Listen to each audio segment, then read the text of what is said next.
Do it live. Just do it live. What was that, Bill O'Reilly? Bill O'Reilly, yeah. All right, hold on. Is this over my shot? Cool. We'll get there. We'll get there. I think Darth is going to have to be a little saggy. Yeah. How's it going, guys? This is Trei Hill, and this is the new Filmosophy. That's right. In today's episode, we're going to break down Revenge of the Sith. Revenge of the Sith, episode 3, which may be my favorite. It may be my favorite. It really, yes. If I was in as an adult, it might be my favorite film of the Star Wars film. Wow. I say that me and Zach, we'll go through our countdown. We can do our official countdown. It's my 5th favorite. I'll just say that. Your 5th favorite? Oh, wow. Okay. Yeah, well, nobody's perfect. But but no, guys, but we're super excited, man. We are this is what we do, man. This is why we do it. We are huge Star Wars fans here, and we actually have Star Wars royalty, as a matter of fact, here. Dragon Con winner of 2019. 18. All right, we'll count it. All of them. It's like, no, man. And he has another. He's about to try to defend his crown with reclaim. You can't defend it because Alex won last year, right? Yeah, man. Yeah. But this is Zack Burkett, guys, independent filmmaker, my Maryland brethren. All right, and he also has just done a short film, Compound Corpse, that just killed it at, was it the Georgia Shorts? Atlanta Shorts Fest. It's Atlanta Shorts Fest, which was yesterday, and it went well? It did. It was great. We had a good response. People laughed. We had a good time. Good, man. No, it's an awesome film, man. It's hilarious, and I just love Kevin, man. Give Kevin the keys, man, right? And let him have fun, man. Yeah, Kevin and Jack. Yeah, man. That was awesome. And we also have my brethren right here, Michael Bolger, my fellow Scad B. He already graduated. You can see he's way older than me. If he had his face mask off, you could see that boyish look. But don't let it fool you, man. He's a wise one. He's a wise one. He's an indie filmmaker as well, screenwriter, great screenwriter, awesome editor. He even teaches media composer, right? Yes, sir. Yeah, man. We both got our first certification together, and he's probably got 8 of them now at this point. But now he can teach me. Looking forward to that. Yeah, man. But yeah, so yeah, guys. So we're gonna get into it, but we do have a couple of chores that we typically do first. Just so you guys, if you don't know, the new Filmosophy, what we do here, basically the whole reason why I got into film is because of those 2 to 3 hours after you go to the movies with your family, with your friends, and you see a movie that just completely pushes your wig back, right? And then you just spend 2-3 hours talking about it, breaking it apart, digesting it, and that's why I got into the industry, and that's why we're here today, guys. All right, and I got 2 of my buddies here with me today, and we're super stoked. We do all of this all the time if the cameras weren't here, so I'm really looking forward to doing this right now, but just because this is what we enjoy doing. So before we really dig into it, we got to do the chores first. So first of all, I need you guys to both go over. I'm going to give you a pen. All right? All right. And you have to change it to episode 4. This is the show board behind us. And you got to change the episode to episode 4. But the movie is episode 3, Revenge of the Sith. And then you guys can each put your name there. Oh, cool. All right, cool. Do you have an eraser? Yes. It's right here. It's your hand. No. We'll divide and conquer. How about all right, Star Wars Episode 3. Hold on, let me make sure. You gotta make sure y'all both have to go to the right. Oops. So that we can see it. Yeah. Oh, thanks, pal. It's gotta be a beautiful form. I'll try my best. Has anyone forgotten before and it's been like a 000? Well, I mean, this is the 4th episode, so don't give up hope. Don't give. The lost episode. I'm sure we'll get lost in the numbers sooner than later. Okay, we have master's degrees. We can count. All right. Yeah. Well. Yeah. You would think. Let's hope so. Let's hope so, man. Beautiful. Star Wars Episode 3. I like it. All right.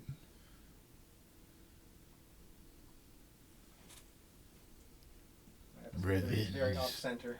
And I love how you connected the S and the T and the R and the S. Of course, man. That's the fun. Yeah, no, this is a true. Any other way would be wrong. True Star Wars royalty, and you guys got to put your names. I love it. There you go. All right, Luke. We'll just legally be other people today. Yeah, I'm changing my name to Alexandra. We know who the Luke Skywalker is now. Mike did the pose. Zach, which one are you? Are you Kit? Are you Kit Fisto? Do you die in episode 3? Not in my But you're version. amazing in the In my version, Kit Fisto lives. My head canon, he survived. It's okay. You're Clone Wars Kid Fisto. Right. Yeah, there you go. Yeah, man. Yeah, Cool. That's why I learned to respect him, because when he first told me about him, he was like, you got to dress up like him. You got the dreads. And I'm I know. I don't Trey would make a great Kid Fisto. I don't do support characters, okay? Like, but now that I've watched Clone Wars, I'm like, all right, I've learned to throw some respect on Kit's name. Kid Fisto's better. Yeah, man, he's a badass, definitely. Cool. All right, I want to burn through the chores because I really want to get down to this, guys. We have Star Wars royalty in front of us right now, and I need some questions answered seriously ASAP. But first, you guys got to answer a couple questions for me. So, do you mind telling me? Well, you don't have to. There's no right or wrong answer. What is your filmosophy, Mike Bolger? My filmosophy. Yes, sir. What do you mean by that? I love that. No, man. Whatever it means to you. Oh man, that's. If you want me to go first, philosophical question. Since I've had time. I've had time to think about it. Okay, that's fair. Zach's prepared. That's fair. Yeah, man. He's had a bit. So I had a go sneak ahead. preview, so I came ready for this question. All right, good. Give me some time good. to think about your answer. We got you. My philosophy is that film should transport you. For some people, for some filmmakers, film is a reflection of life, which inevitably film will reflect and comment on real life and society. However, for me, I watch film to escape from reality, from real life, which is why I love Star Wars, which is why I love Spielberg and Lucas and Cameron. So that's my philosophy, is that it's means of escape from reality to transport you to faraway galaxies and different worlds and, different we get. So that's why I watch film. That's why I also want to make film, to provide that for people. Cool, man. I love that. I had to watch Inception for the next episode with my next buddy that's coming, and yeah, man, and it made me think about just how important kind of Inception is in our own lives, where we kind of plant these seeds in our head that may not be the realest, right? That I'm Luke Skywalker, or that I'm, this I'm the hero of my own life, right? And film allows us to sort of fortify those ideals, or like those best versions of ourselves, right? So I think that it's a lot more important than you think about it all the time. You think whatever, but like to be able to have those portals, that these films, to give us these portals to escape and to lose ourselves in, and to embody the idealisms that it is to be Luke, and to conquer our demons, and and to wield the lightsaber and all of that, man. It's us kind of allegorically kind of tackling our own stuff, right? And we can do it in this fantastical way, right? So I love that. It's an escapism, and a healthy one. It's not heroin, right? I love it, man. Cool. All right, Mike, do you have your filmosophy? I have to agree with you. Films are just that escape that you need, and it's like, just to tack on to what you were saying, because you said it perfectly. It's just like, it's that little experience you need. Like at the end of the day, you can just come home, and you can either have a movie to yourself, where it's like that go-to that you can just sit down and watch every once in a while, or something new, or you have something that's like an event, like you go to like an Endgame experience, or like Inception, or just something that you're with all these people, and it's like just this big collaborative experience that you're all enjoying together. Right. Yeah, man. That, to me, there's nothing better than, when we're at our conventions, or when we're at the trivia nights and stuff, and it's like, one of us, Google Goblin. Like, we're together, we feel each other, like we're not alone, right? Like we're and it's that same exact excitement, that twinkle in each other's eyes, that we felt that when that yellow crawl first came up, when we were this high, right? It's feeling it to this day, right? Like, so awesome. I love that, guys. We all have the same filmosophy. So what is name a VHS that you either still own, which I know we already know it probably has Star Wars at the top of it, or one that you've watched recently? Okay, yeah, so I still own quite a few VHS tapes, including Star Wars. But the one that I played and replayed the most as a kid was actually Jurassic Park. I would have my dad put that tape in until he got annoyed at how often I would ask him to put Jurassic Park in, rewind, play it again. He was like, again, Jurassic Park? I'm like, yeah. And I would just sit in front of that TV and watch it. And and I'm pretty sure we wore the tape out on that VHS tape. That's awesome. I love that. Now, I'm been asking myself, the first episode that we do with just you by yourself, I'm wondering if it's going to be, what's the truck movie of Spielberg? Duel. I'm wondering if that would be cool. I'm wondering to either do Duel or Jurassic Park. To do Jurassic Park without you is almost doing Star Wars without you. So I'm pretty sure you'll probably end up being there too. But I think I really am looking forward to doing Duel with you. But I think we're going to end up doing it. You're more than welcome to be there too, Mikey. But I love that, man. No, the Jurassic Park. When I think Jurassic Park, it's almost synonymous with Zack at this point, because he knows every line. He's in every conversation. I feel like he is saying a line from John Hammond or somebody. You didn't say the man. Like, he's always saying something for Jurassic Park. Hold on to your butts. Oh, it's the best. See? Oh, man. All right, so what about you, my man? Okay, so the Star Wars VHS tapes, like the special edition trilogy box set. It's the gold like box. one whole box that fits three. Yeah, the gold box, and every one of them started with the special features thing in the beginning, where George talks about like what they improved, what they added, how they did it. Oh my gosh. And I was, as a kid, I was so terrified because in A New Hope they had, I don't know if you remember, they showed how they made Jabba the Hutt out of the CG. Oh god. Yeah. And they broke down the layers. It terrified me. Really? Oh my gosh. I literally had to sit in another room until that part was over. That's crazy, man. And I remember watching Han Solo have to step over his tail. They had to recreate that somehow, because it was actually an actor before. It was. I remember that completely. I didn't understand, because wasn't that episode 4? Yeah. Yep. Mm-hmm. Yeah, I remember as a kid, I was not. I learned to love episode 4 as an adult. I fell in love with Star Wars, like I told you, with Empire Strikes Back, definitely. Yeah. That's the one that blew my wig back. But I remember as a child, that's Jabba the Hutt. Like, I thought it was that actor dude. Like, it just. I wasn't enhanced enough to understand yet, But yeah, that kind of threw me off. But I love those VHSs were like the beginnings of me wanting to be a filmmaker. Right. Yeah. I think for me, I mean, go probably ahead. for a lot of us, we could probably say that. Yeah. Right. I can picture George now in that plaid shirt. Yeah. In his, That's exactly in his armchair it, with like R2 behind him or whatever. Yeah, he's got like the model sitting behind him. Dude, vivid memories. Yeah. That's so cool, man. Exactly what you're I love about. that, man. Like, they're so special that, like, when I moved from New Jersey to Virginia, like, we packed all the movies inside these other boxes, but that came with me in my car. Nice. Like, awesome. I didn't Of course, you're inside. like, no, that's my precious cargo. Right. Yes. That's awesome. I love that, man. And then this is, impossible to answer, of course. What's your favorite movie?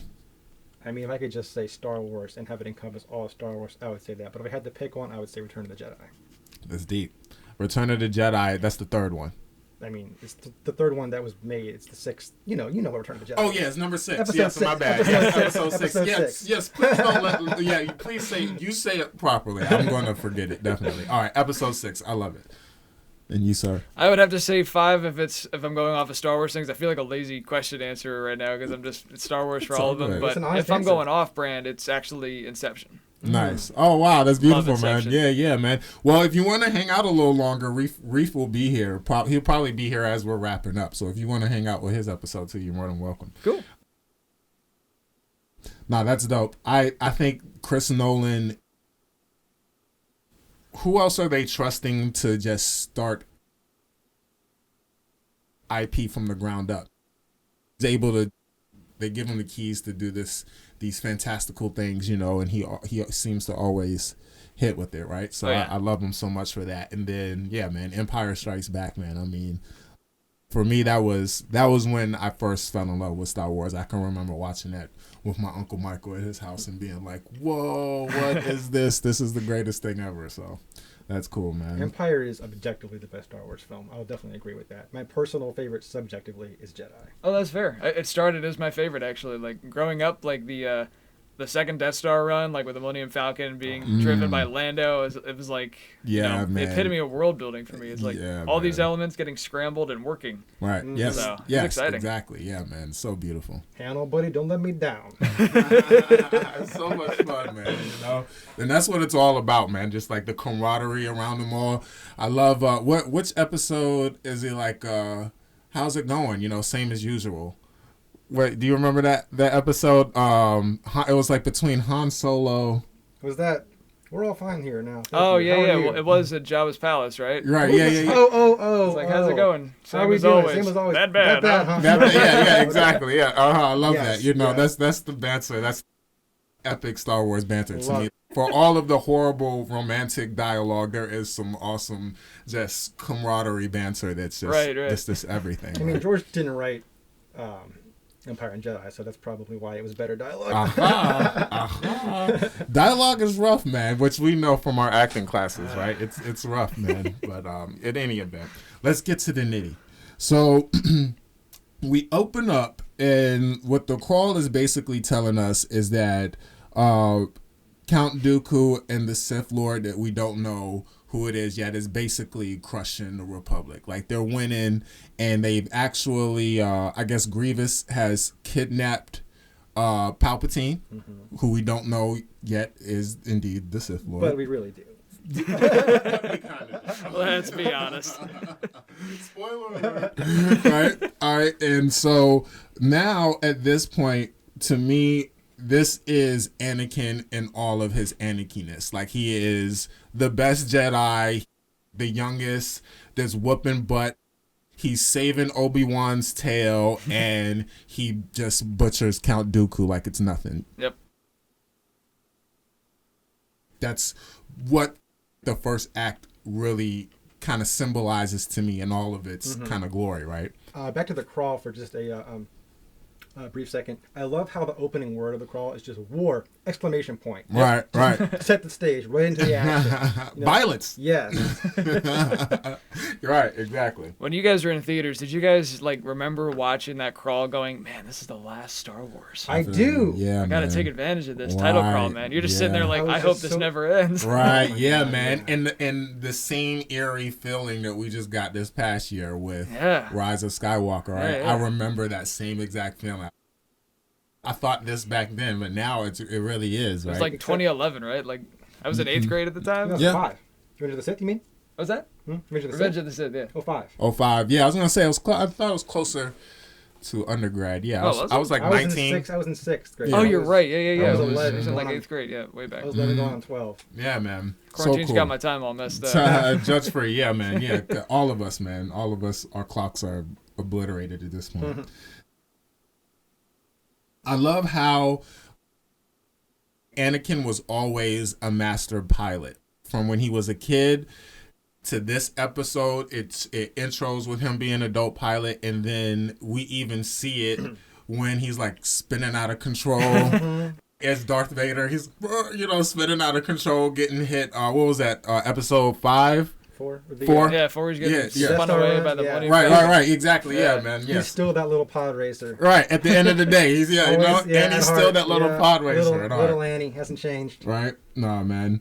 And then this also, I'm just now getting into Clone Wars, Rise of Skywalker, because there's just been total lack of Hayden for me. That is one of many reasons, but Disney has me blown, but I needed more Hayden. But what was really cool that Zach was telling me, he was like, you should watch Clone Wars, man. You never watched Clone Wars. And me, I'm all, I wait for the movies. I don't always. I never got too far into the canon to read the books and everything else, and I just thought it was just some silly cartoon.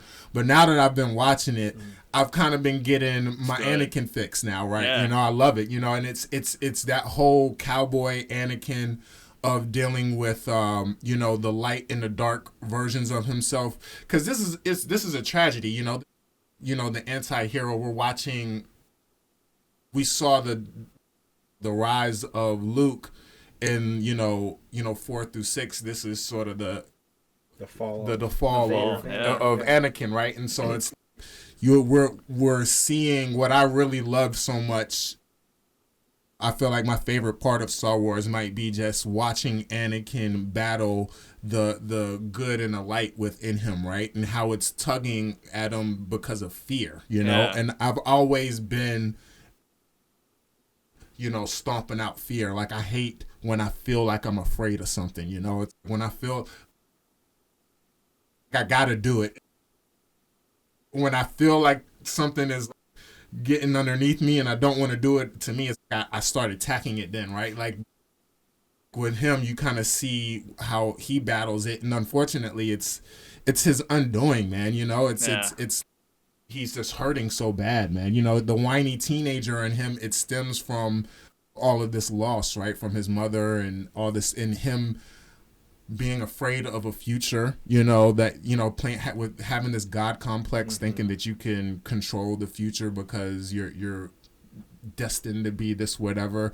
But it's that mentality that kind of is your unraveling, right? Yeah, you know, at the end of the day. Yeah, that Clone Wars series did him justice. I mean, I had, like, my students were telling me, it's like, have you seen those last few episodes of the new Clone Wars? Don't spoil them for me. I will not say anything. You've seen it all? But you saw them, right? Yeah, of course. Oh, yeah. They were absolutely beautiful, and they were like, you need to watch Clone Wars. So I was like, okay. So I started from scratch. It was like, it started as an ambient show. I was like, I can just buzz through this. Right. But you keep looking back up, and the episodes just get better and better. Yeah, and then there's, man. like, these little... it almost becomes anthology after a while. It's like a small mission that they follow for 4 episodes, and then they move on to something else. Cool. I'm excited. Yeah, season It's 1's a super little good. rough. It's up to rough start, but it pays off. Yeah. It gets better and darker and edgier, and yeah, it definitely ages well as the show goes on. It did. And it matures with the audience, you know. And then by the end, oh my god, man! And I was telling Trey actually, you know, I was telling Trey about how it ties in with episode 3. So he knows about that. Right. But just like seeing it all come together, just I got chills. It was so Yeah. That's what hooked me. It's Again. saying that it came up with it attaches to 3 in some way. I was like, I'm in. Yeah, I'm in. man. Yeah, I can't wait. I mean, I'm now I can tell you. We've been waiting for this that's episode right. for me to tell you the part in Clone Wars I'm in. So they just killed the guy with the long ears that kind of point down, the short dude. Jar Jar? Yeah, you They wish. sag down. They You don't wish. point down. They sag down. Yeah, we wish he was. You gotta be a little more specific. So look, I'm gonna draw him for you, okay? I'll be honest, I skipped the Jar Jar episodes. Yeah. Oh man. Some of them they're not that bad. Oh man. They kind of like point down like this. Yoda? Look, see, it's like that. See? Oh, wait, is that the General? Yeah. You I don't know. you He's gotta like give us some more to go on. You know what? I'm just gonna have to pull up my Disney What? Plus Who- right To the now. Google machine. Who killed? But while you're Googling that, like, I Oh. gotta be honest, watching Clone Wars, Even this is Peel? my Sorry. favorite Anakin.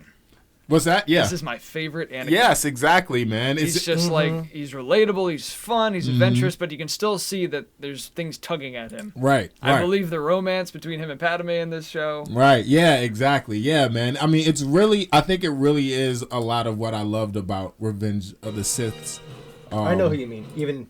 Even Peel, the Jedi Master. The little, It's episode 3, so I'm sorry, I'm on season 3, episode 20 right now, guys. All right, I got some catching up to do. Don't judge me. Oh, you're on a roll, See? dude. even, Right here? Yeah. This guy. Oh, Yes. yeah. That guy, yeah. Yep. So him dying to me, among, you know, it's not like he was like a big, crazy, serious character, but this is what this to me was what you were telling me about his innocence being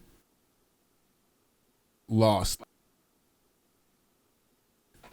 a Jedi died, you know, and the Clone Wars is the Clone Wars, even though it's this show and it's felt very cartoony and stuff the past few seasons, you know, the first few seasons, I should say.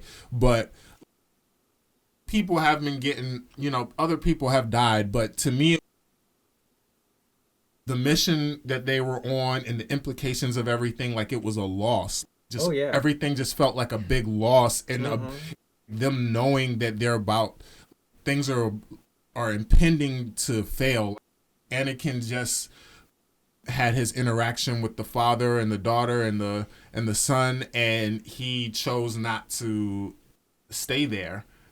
The father asked him to stay on that planet, and he told him if he didn't do that, you know, he would be a failure, basically, and that's what happened. You know, the death of that guy, innocence of Clone Wars, kind of disappeared, right? You know, and now I can see how dark things are really about to get.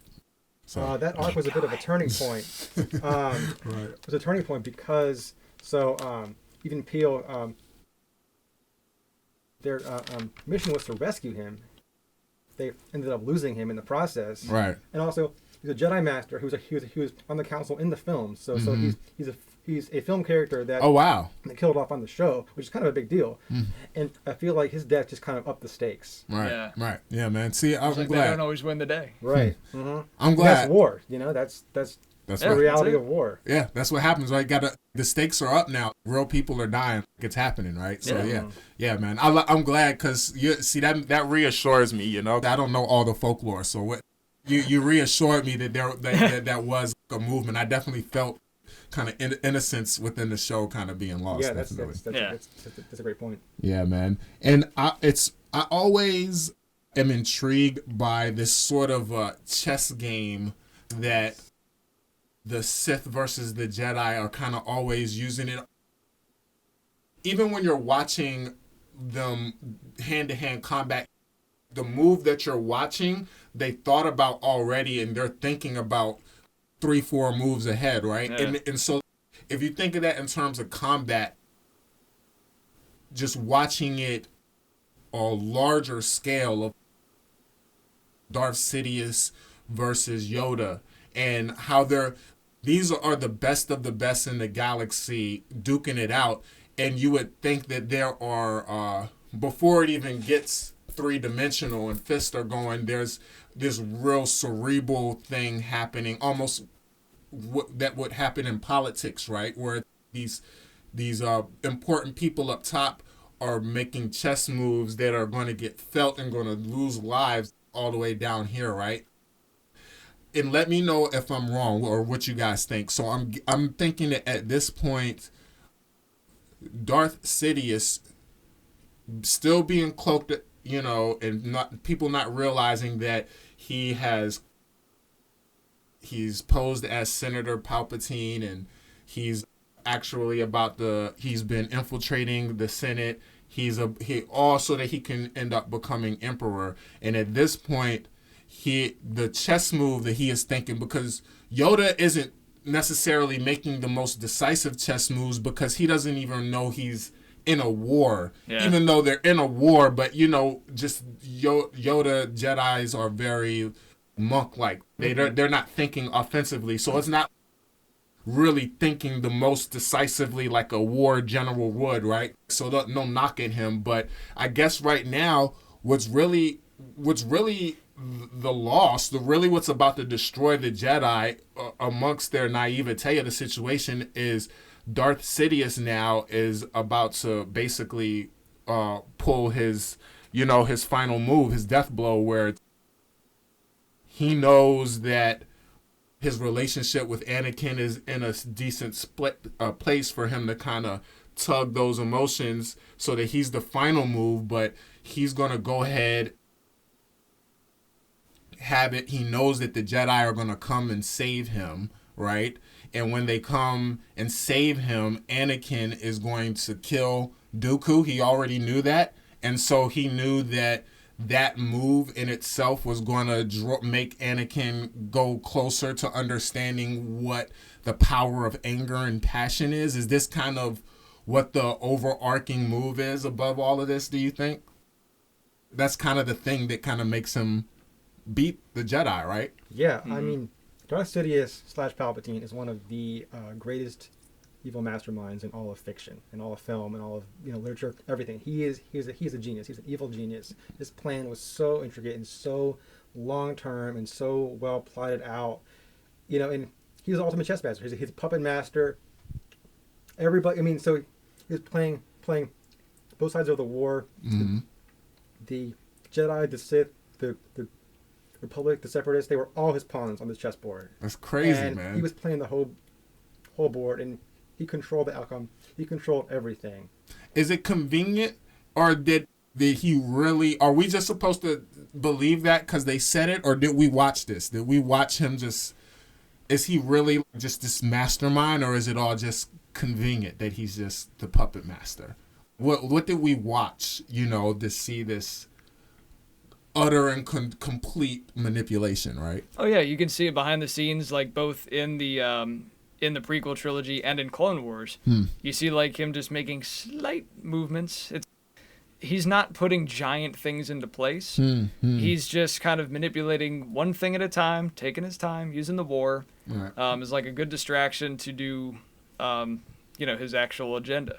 Yeah, Star Wars is a big political thriller, basically House of Cards in space. Right? The prequels kind of are, really. Yeah. Right. Yeah, man. Yeah, it's crazy, man. And he fed to the fears. You said warmongering and then creating fear. Yeah. And again, the same thing that kind of had Anakin fall is kind of what had the entire Republic fall, right? Right. The Clone Wars were designed by Palpatine to compromise the Jedi's ideals and have them fall from grace and corrupt them, so that when the time came, the galaxy would believe that, oh yeah, they actually tried to take over the Republic and turn on.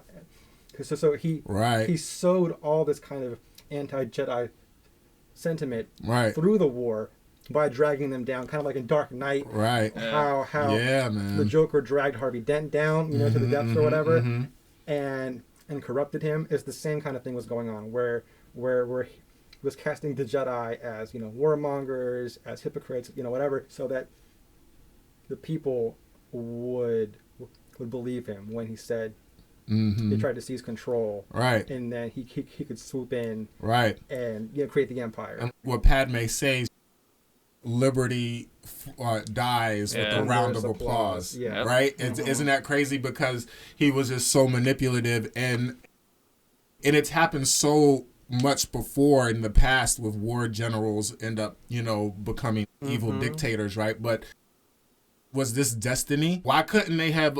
Is it because they got comfy?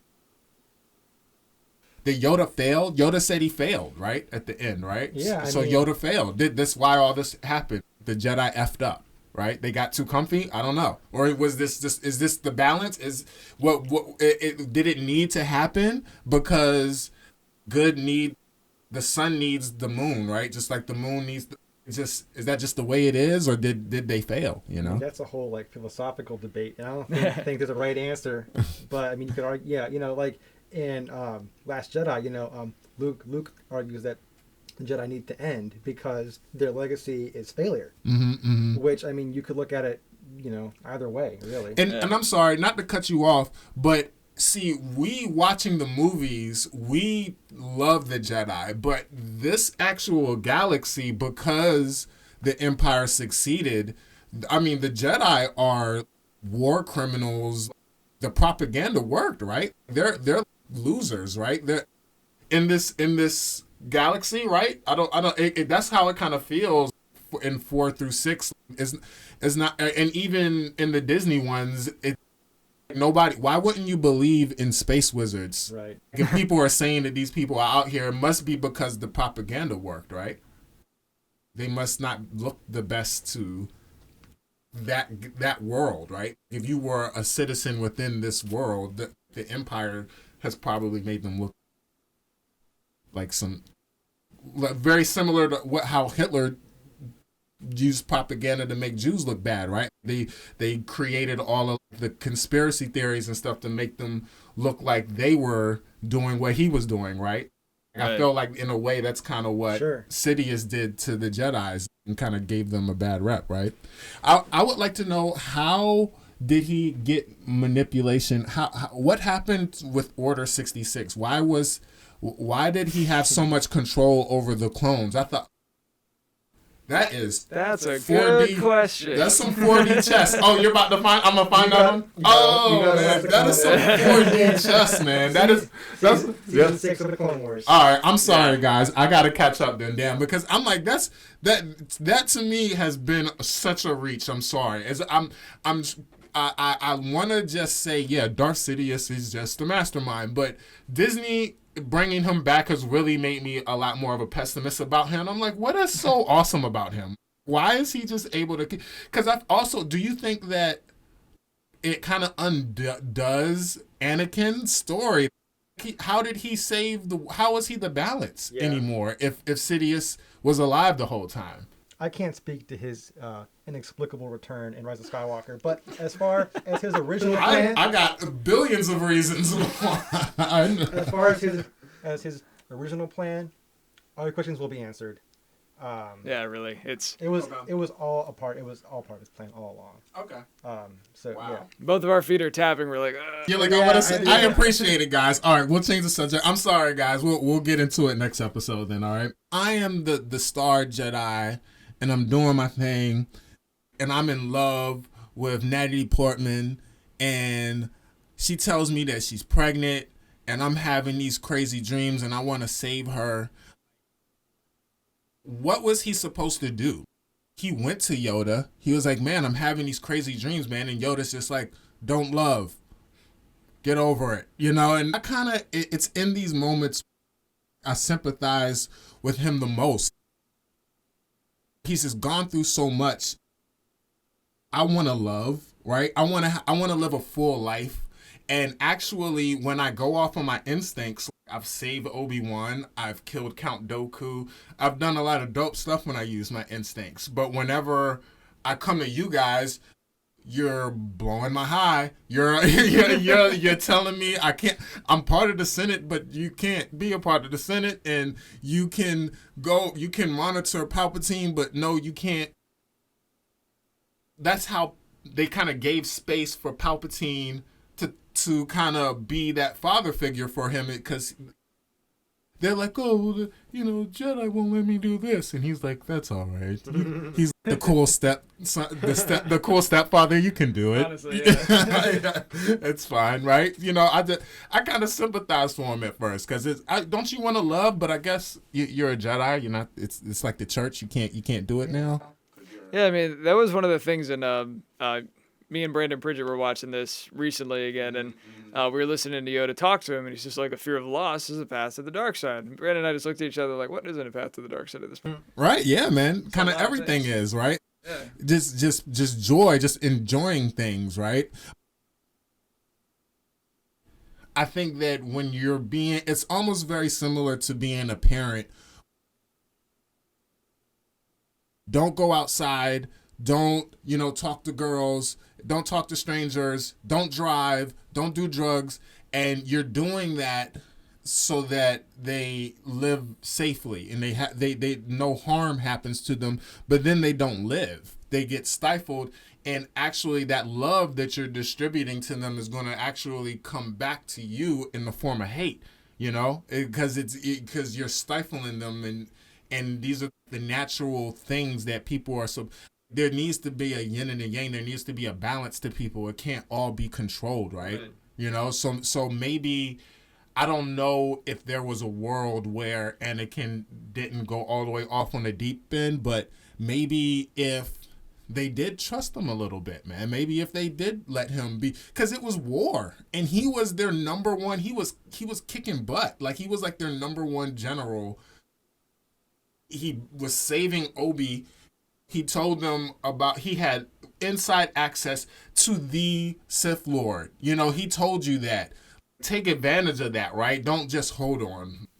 A Sith Lord? If you're telling the truth, then you have earned my trust. That's probably what instigated him, right? It's like, after all of that, everything that he'd done throughout this war, right? And then they're just like, yeah, you're still not a master, sorry. Right, yeah, man. And then this is the one thing you guys can if you want to spoil it for me, because I'm it's gonna happen. But I also feel like that's why Ahsoka returned, like letting Tano, man. Oh my gosh, man. I'm just gonna say Ahsoka. Okay, I just keep butchering her name. I've already been through this earlier. Yes, man, I'm butchering her name. I'm so sorry. That kind of backfired on them because that's why she left. To me, when you see that they are so stuck on being safe, there's more to life, man. There's in any young person is going to realize that. Any person that is trying to achieve or has goals, has aspirations, you're going to get to that point, you know? Mm-hmm. Anyway, you know. I mean, that's why the Jedi bring in people as infants, so they don't have time to develop worldly attachments and develop, you know, really their own individualistic, you know, personalities like Anakin did, which is why, you know, so him coming at the age of 9 was a huge problem because he learned all these behaviors that normal Jedi wouldn't. Right. So it's kind of a special case. Right. Mm-hmm. Yeah, I agree, man.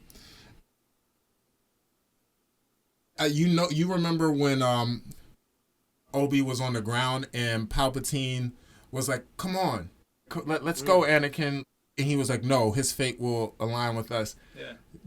We're talking about the chess player. Did Palpatine know that he's just testing Anakin to see that the movie would have been over with the credits have rolled right after then, and he was like, "Okay." Like,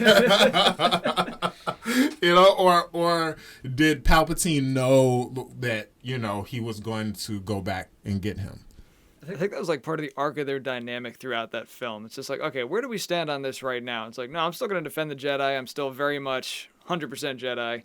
As he goes through it, and then like you were saying, there talks, and they're just like, the Jedi don't trust me. I hate this, man. They suck. Man. Yeah, I feel you. And like he's just like the there kind of figure. So he starts creeping his way towards siding with Palpatine. I got you. And then you know, more of like the antitrust thing is the icing on the cake. I got you. So I think it's just a progression. That makes sense. I got you. The first of the progression. Yeah. That comment about like leave Obi-Wan, I feel like he was, well, first of all, that was like not very subtle. It's like Really? It's a little heavy-handed there, Palpatine. But I feel like he was just kind of, I don't know, maybe testing the waters to see how much influence, how far he could push Anakin to do, you know. But obviously, you know, it didn't. You know, it's just like, well, he's not going to leave his master. Just get rid of Dooku. Maybe at the same time I can get rid of everyone. Not quite at that point yet. Right. And talking about the chess moves again, because you want to talk about a chess player, Obi is, to me, he's right up there. You know, he's not too far away. The one thing that I noticed was when, what are those spheres? They got caught in the shield. Ray shields? Yes. When they got caught in the he was like, how did this happen? We're smarter than this. We're smarter than this. Apparently not. Yes, right? Apparently not, right? But then R2 comes, so apparently they are, right? Because that did help him, but it hints at Obi's kind of chess player, hinting at, again, how they think so many steps ahead. What's happening right now, they knew it was going to happen almost. So when the ray shield comes up, whoa, hold on. How did we end up here? Right? You know, that's just kind of the chess player, you know, in Obi that they were kind of toying at with that dialogue. I really appreciated that. You know, I just did the La La Land breakdown. That to me is Obi's version of playing jazz, right?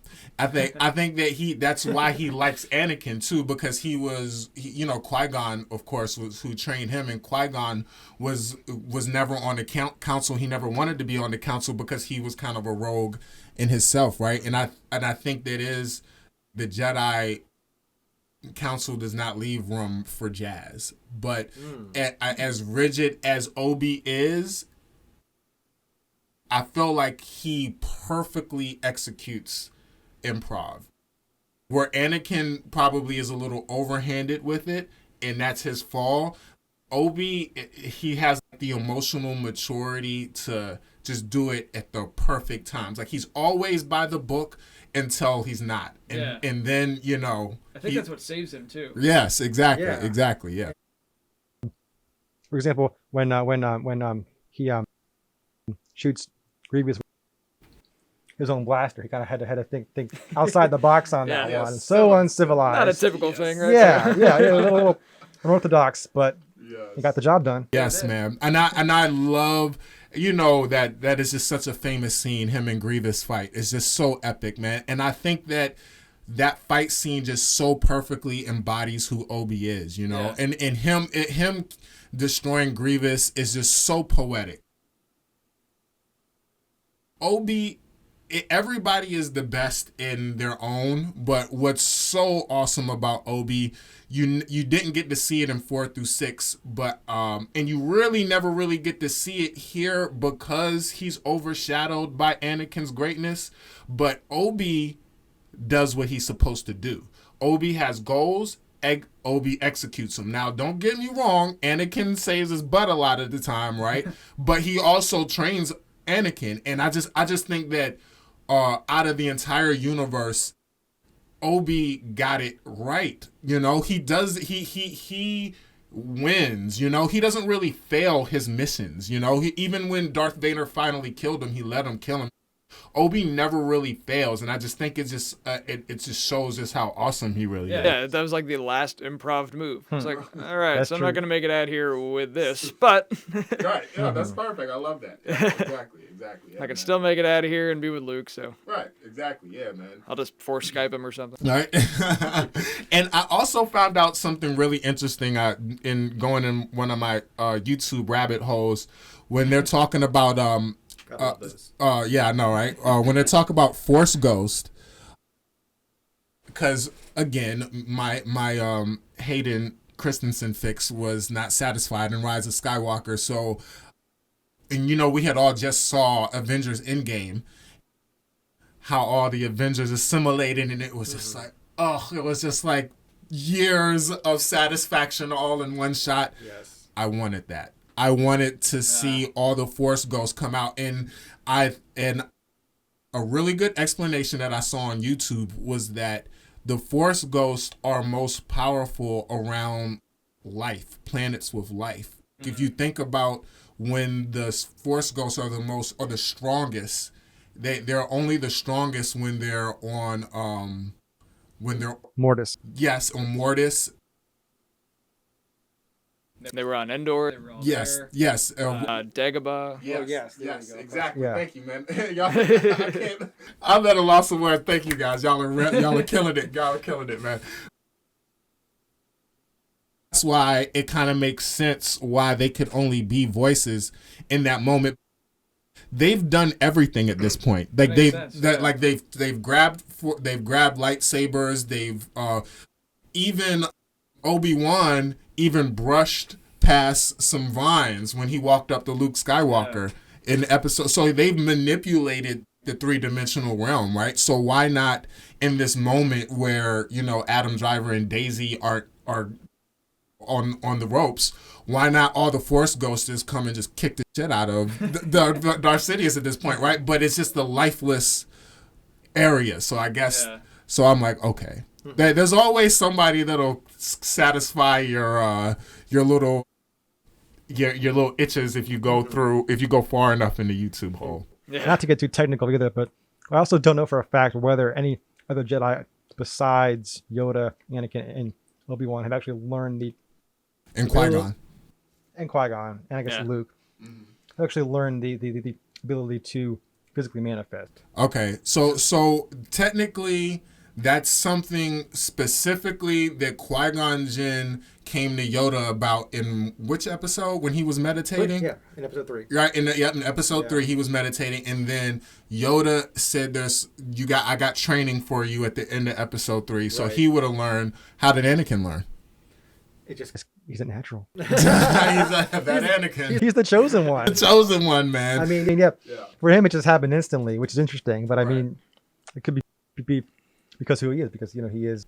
And he was able to be the younger version of himself, which to me is just poetic justice. It doesn't make sense, but I just love that because I'm a Hayden fan, and also I'm an Anakin fan, and also the whole folklore around the Force. I like it being a soft magic system and not being so hard with episode 1 through 3 with the metachlorians and stuff like that. I liked it being a little softer when it more spiritual. Yes, than scientific. Right, yeah, exactly, man. And I just think that it makes sense that the knowledge of Anakin's forefathers would be inherited to him. Sure. Because what a lot of people will say, what we consider junk DNA is actually like our ancestral like DNA, like this that is just untapped in a way, like memories that like our ancestors gone through. So to me, it's just it would be a matter of like reaching the highest level of your Kundalini. And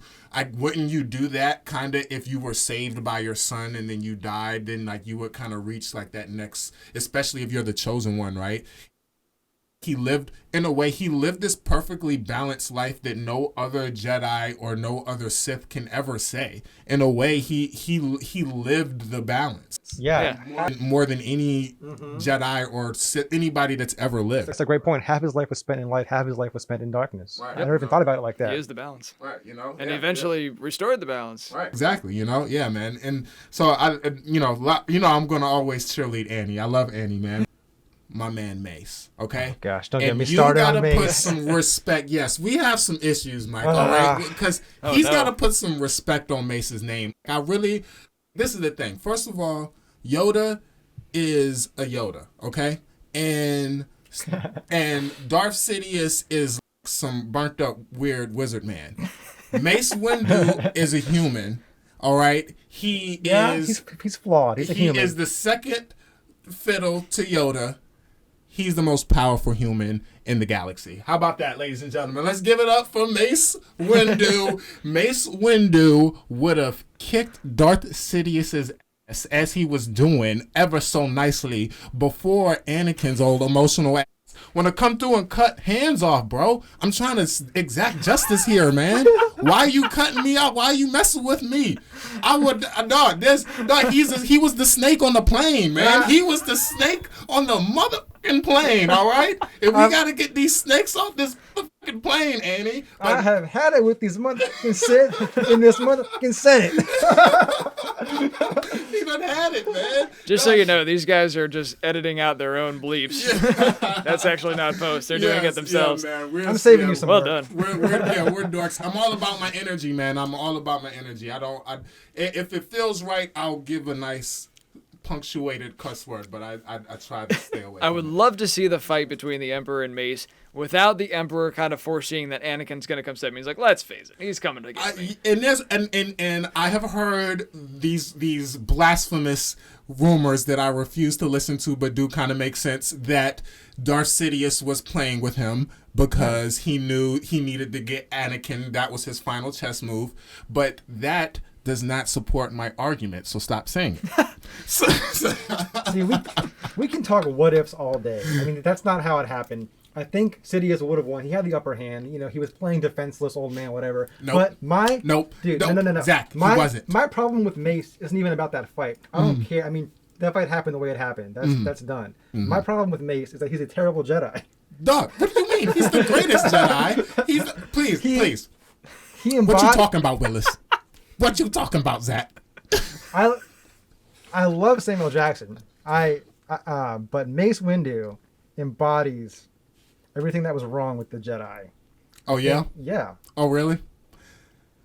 The arrogance, the hubris. He was blind to what was right in front of him. I mean, they all were, but I mean, he refused to open his eyes. He refused to consider the possibilities, to trust Anakin.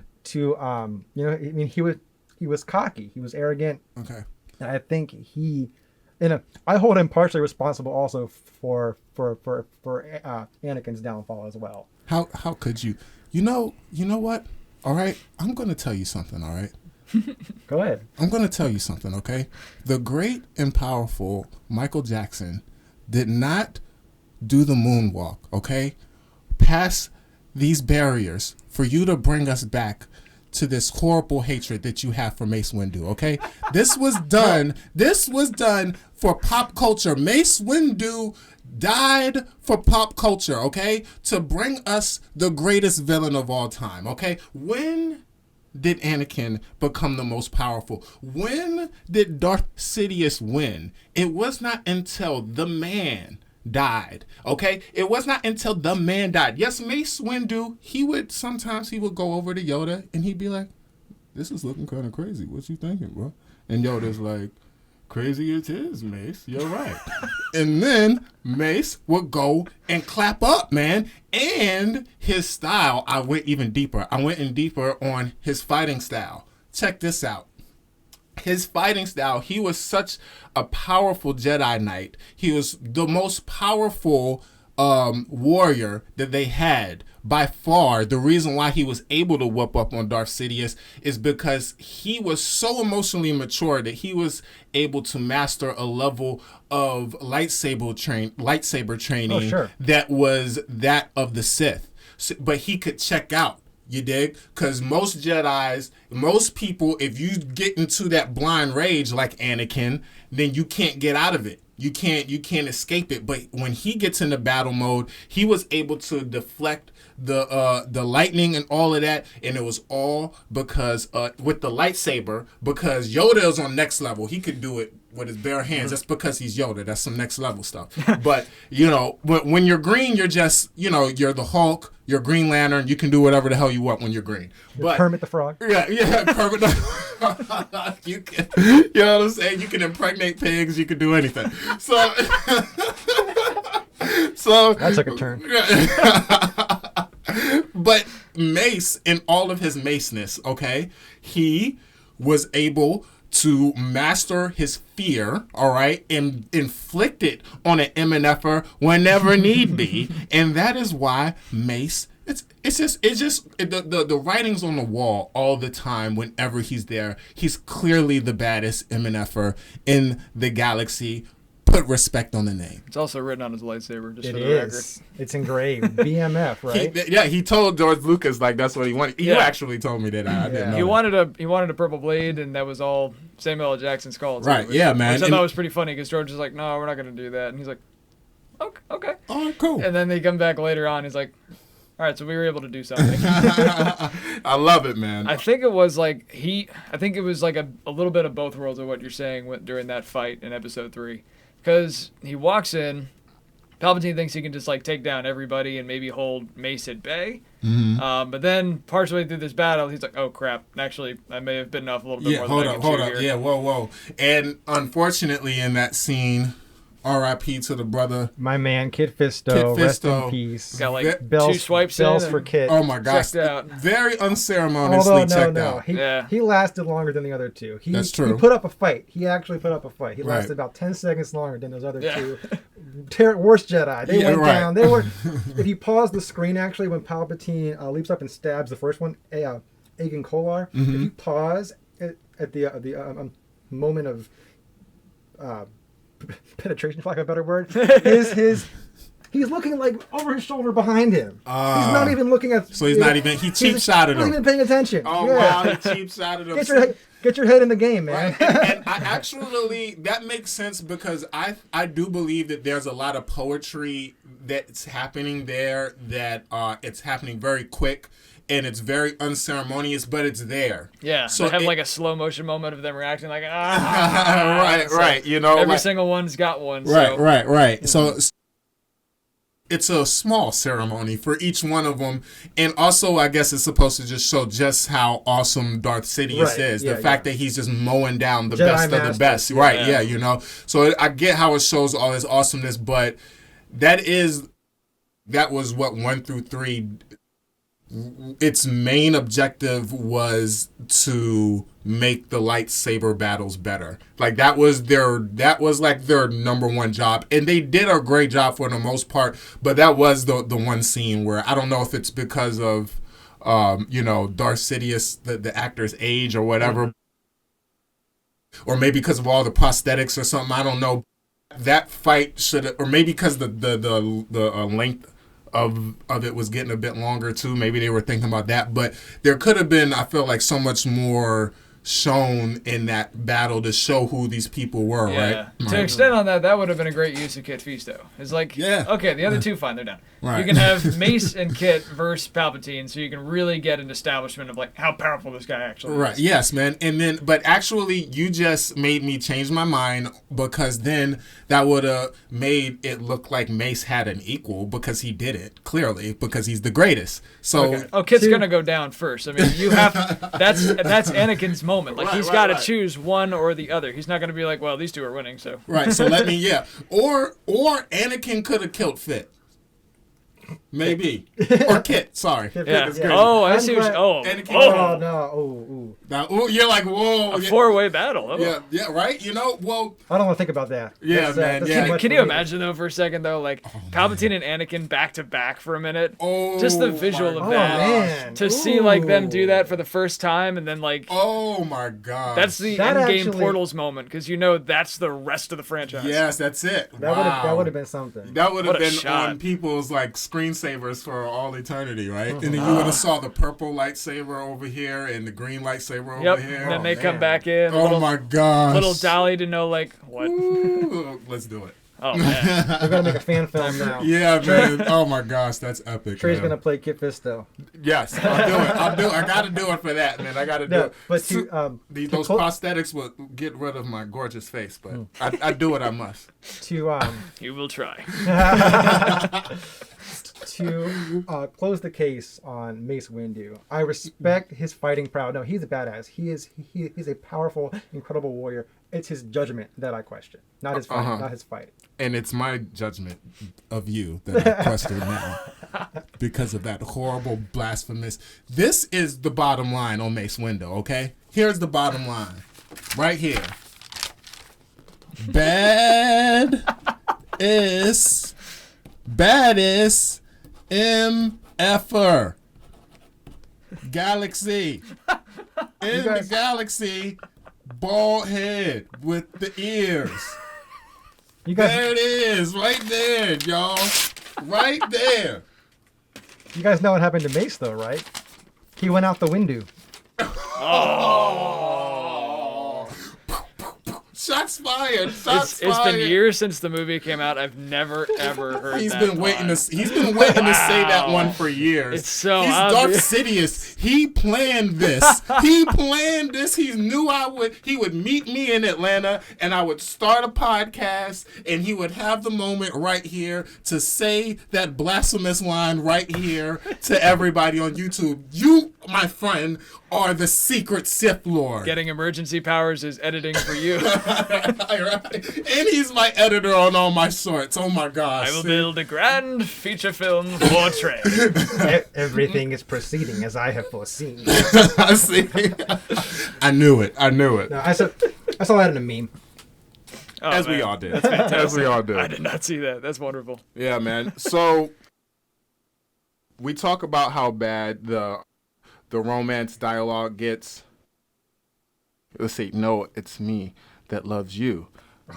So love has blinded you? Yeah, the love is blind. No, it's because it's just like, no. So I'll say his dialogue did improve significantly since it definitely Attack did. of the Clones.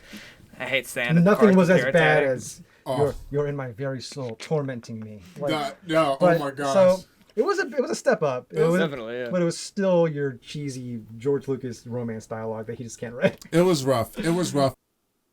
I told you, we'll get to the Mustafar scene. I mean, but you could definitely tell that Natalie they could have not given her lines and she would have done a better job, you know? Because I think that Hayden got bashed way too much.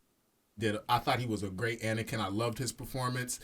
I mean, I think that the performance required a whiny teenager first and foremost, and I also think that he needed to be tormented. He needed to have this angst in the back of his head all the time. So it did, to me, his performance was so unfocused. It was like he's supposed to be here with Padme and with the Jedi Council, and what I do appreciate about those love scenes is that it's in the acting.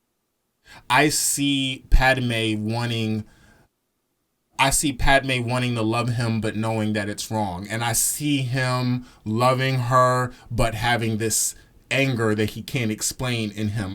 They just it drips off of them just looking at him.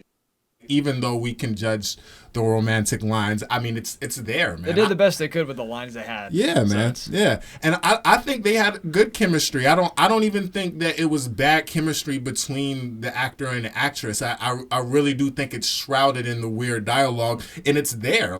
I think they're into each other when they're looking in each other's eyes, right? Maybe not the corniness of the, what they're talking about, but yeah, they're into each other, right? Like especially in 3, you can sense it. I think it comes across. I buy it a lot more in 3 than you do in 2. Yeah. Because then, like, Anakin's more mature. He's hardened by war a little more, so like he's seen some things. Mm-hmm. So this is like his solace. He knows he can come back to Padme because they are in love. Right. I think Clone Wars even makes that relationship tighter because I believe it so much in the Clone Wars cartoon. Right. Because like they're snarky about it. They're just like it's like, thank you for saving me, Master Jedi. Right. And it's like, he's looking at you, kid. Yeah, basically. When you grow up, I'm gonna screw you. So yeah. No, but so look. What if your significant other came to you and said that I've been having these dreams that you're gonna die and I'm gonna figure out how to save you? Ain't that some else? I'd be like, you need to go to a doctor. I don't know. That's something to deal with, right? Natasha would succeed. She would conquer her demons. She would. She started. She probably wouldn't even have to tell me. She'd be like, there was something, I handled it. It's done. It's done. Don't even worry about it. What's that blood on your fist? Don't worry about it. Don't worry about it, honey. Anyway, you ready for dinner? Okay. Clone Wars is on. That is a tall tale sign of it's really easy in your relationship to not pay attention to little things that are bigger than, hindsight, you'll be like, oh my gosh, it was right there, right? I think it was the episode before or is it this one? He was like, I'm not being the Jedi I should be. Yeah, that's this one. I'm not being the Jedi I should be. I want more, but I know I shouldn't. Right, and it's that. With the hair twist. Right? Oh my gosh, his hair was popping. His locks are awesome. I had to set it up for when he loses later. So right? It's your last time, buddy. Enjoy it while it lasts. Yeah, it's what was I just talking about? Luscious locks. Yes, his hair is just all in my face now. No, I want more, and I know I shouldn't. Right, yeah, but those are the little hints that you got to sit him down as queen. You got to be observant. Hey, man, we need you. You all right? You already know that your guys' love is forbidden, and Princess Leia in all of her awesomeness, and I think that was what a lot of what people were complaining about with Padme being more of a damsel, not really being as strong as of a woman, maybe as Princess Leia was, but I'm curious for you to hear it because I'm not saying that everybody says that, but I've definitely heard it. But I do think that there was an opportunity there for Padme to be better than Anakin, to be that queen that we kind of need sometimes. Especially when could you picture being the best? Picture being, Barack or the awesome, Steve Jobs, whoever, somebody. I was gonna say Steve Jobs, but I think he was single. I don't know. But somebody that just needs somebody who's awesome. You need to get centered. You need to get tethered by a woman that's strong enough to kind of hold you down and be like, hey, babe, like you're losing it. You need to chill. When the council was like, you need to be with Palpatine, she's like, no, he can't be with Palpatine right now. He needs to chill. I need to feed him grapes and he needs to go to bed tonight. Kids, you know what I'm saying? Like, where's that deleted scene? Right, he's like forced choking grapes to make wine. I want more, and I know I should. No, I shouldn't. That's our second fan film. Oh man. And Trey's gonna play Padme. Guilty. I'm a strong woman. No, man.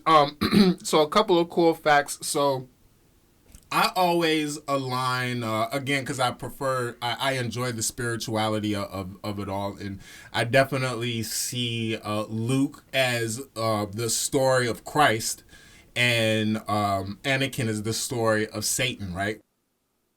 The top angel in heaven. In Paradise Lost is Lucifer. He's the most beautiful. He can sing in every octave. He knows all the skills that he's like the prince of the angels. Until Saint Michael kicked his butt. Right, but it was his hubris. Yeah. It was him feeling like, oh, I'm God's top soldier, so don't worry about it, angels. Hang out with me. We can. This is what he's telling Patty May, right? I can destroy the emperor and we can rule together, right? Yeah. And then he gets casted down, right? Satan gets casted down to earth. Fire. There you go. Yeah. And here we are in Mustafar, right? And he's burned. He literally gets burned. He becomes this cybernetic, soulless entity that just is a killing machine, probably the most powerful Jedi killer of all time, right? More machine now than man. Right, yeah, Right, he became, for all that love that he had for his mom and for Padme and for Obi and all of that, that to me, that's just what makes this such an attractive tragedy to watch, because it's that chosen one that just kind of falls down, but then Luke comes back and he, redeems him, right? Which is just, it just is like that. If 1 through 3, if it among many other things, it made 4 through 6 so much more powerful. I don't care what anybody says, because it just really showed how awesome Luke was. Him choosing to bear the black and to look the Emperor in the eyes and say, no, I am a Jedi like my father. Yep. You know what I'm saying? Like hell yeah, like that took some guts. And in front of his father, like his father is the most powerful person ever. He's the legend, just killing people left and right. He is the worst thing ever. And to find out that the biggest movie twist ever, I am your father, right? The biggest movie twist ever. You dealt with all of that, and you're watching your friends about to get killed. Yep. But that is what being a Jedi is, and it's watching Anakin's fall, and watching the Jedi fall. Now you really understand why he's the last Jedi. You understand why Luke is the most hopeful person alive and should never be given to somebody that's trying to be subversive, but we're not going to get into that. That's a whole other problem. It's like he epitomizes hope because he conquered what the hell Anakin went through. Like Anakin, like you saw, he just became a broken, burnt cyborg. And then in that moment, in Return of the Jedi, he turns around and says, like, Dad, we got a chance to fix this. Let's do it. It's like, give me your hand. Other hand. Let's get up. The one that works. Let's finish this up here. Sorry about that. You got me first. Yeah, man. No, that's it's beautiful. And then also, did you know that the Jed, I don't know, I tried to look up that this was fact, that this is literally where it came from. But if you look up what a Jed is in ancient Kemet, in ancient Africa, in the hieroglyphs, the Jed looks just like the bottom of what's the name's lightsaber. Let me show you. And supposedly their folklore is very reminiscent of what the Jedi Knights are all about, as far as being the wielders of the light. The Jed, ancient Egypt. Yeah. So you see this? Yeah. Oh. So you see this? So supposedly, right? these are supposed to be like So supposedly, these are supposed to be like different levels of your rising your kundalini or rising like different realms of living, and they're basically very akin to Jedis needing to master certain levels of themselves before they're able to wield. That they have, like, before they build the lightsaber, they have to have reached certain echelons of knighthood. So it's very similar. This Jed is supposed to basically mean the same thing. So I wonder, and it looks just like the base of whose lightsaber? Is this Obi's lightsaber? It looks like, or Luke's? Yes. Or Obi-Wan, yeah. Or maybe Anakin's? Not Anakin. Okay, no. Anakin's Okay. is... I think a few of them Is have that it, because one? like Luke has it in his green one. There's like Yes. the layers there. Obi-Wan kind of has it. Right. The Revenge of the Sith one is like little divots, Mm-hmm, mm-hmm. but I think it's most apparent in Luke's. Yeah.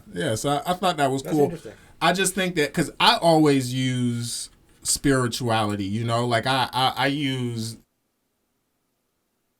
truth that I believe in, and I put it into my stuff. So I'm sure that I'm not the first one to do that, right? So I was like, I'm sure that they look up certain things, and if it works, they kind of sprinkle it in, right? Yeah, now I'm like wondering, is that where the term Jedi came from? Right? Yeah, maybe. It's like you're 3/4 of the way there. Right? Yeah, man. Maybe, man. It's cool, man. I thought that was interesting anyway.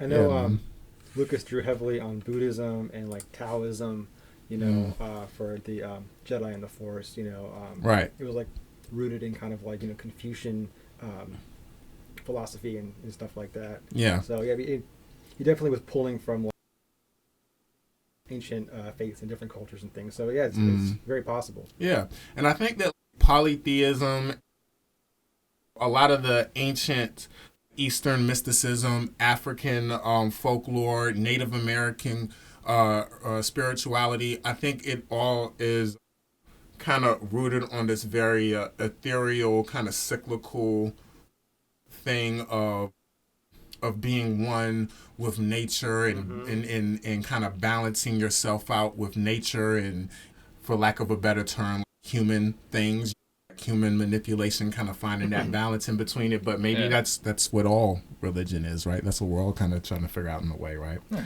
But yeah, man, I just thought that was cool. Now, we already spoke about Jedi's dogma kind of being what kind of hinted or started Anakin, kind of helped pushing him along. I'm wondering that when they're sitting there and they're watching the opera, do you think that Anakin has made the decision once he tells him that you can cheat death if you learn from the dark side? Do you think that he kind of low-key kind of made the decision then? I feel like that was a let me get back to you on that moment. I got you. Not all the way yet. Okay, it's possible. Okay, we'll see what I can do first, and if not, then that seems like a fallback option. Okay. I got you. Yeah. I think his decision was made when he chose to stop Mace Windu from killing Sidious. Totally. But that scene, Sidious is kind of performing Inception on Anakin. He's planting the seeds. He's putting ideas in his head. And I think that, he was intrigued. It piqued his interest, and that was another step, in his journey towards the dark side. Yeah. And then the very next step, like you said, like that's just the part of his plan, and then the last thing is literally just give him the data dump. I know you're married. I know you're having dreams. Your wife's gonna die. Yeah. I can help you. Yeah, man. He gave it to him. Just tells him right straight up. there. Like, all right, look, I tried to sugarcoat it with you with the Darth Plagueis story. Listen. Right. No. You with me or not? Right. And then he does it again when he was like, that's not the same scene. He was like, when he's like, you're the Sith Lord. Yeah. That's the same scene? Yeah, same scene. Oh, it is? Yeah, there, yeah. That is the data dump. That was later. That was later, right. Yeah. There isn't one more. There's another data dump where he's just is straight up. Yeah. And I love that you guys keep reminding me that there's beats in this story. There's no black and white point, right? You can't say that was the point. That was the part that turned him over. I love how you keep saying that it was like an incremental thing that we're witnessing, and that's what's so cool. Yeah, these are good beats in this movie. Definitely. Yeah, man. Let's see. And what is the name, just because I know you know it, what's the name of the opera that they were listening? Squid Lake. Ooh. Really? That's a good trivia question. Yeah. What is this? Squid Lake. Squid Lake? Yeah.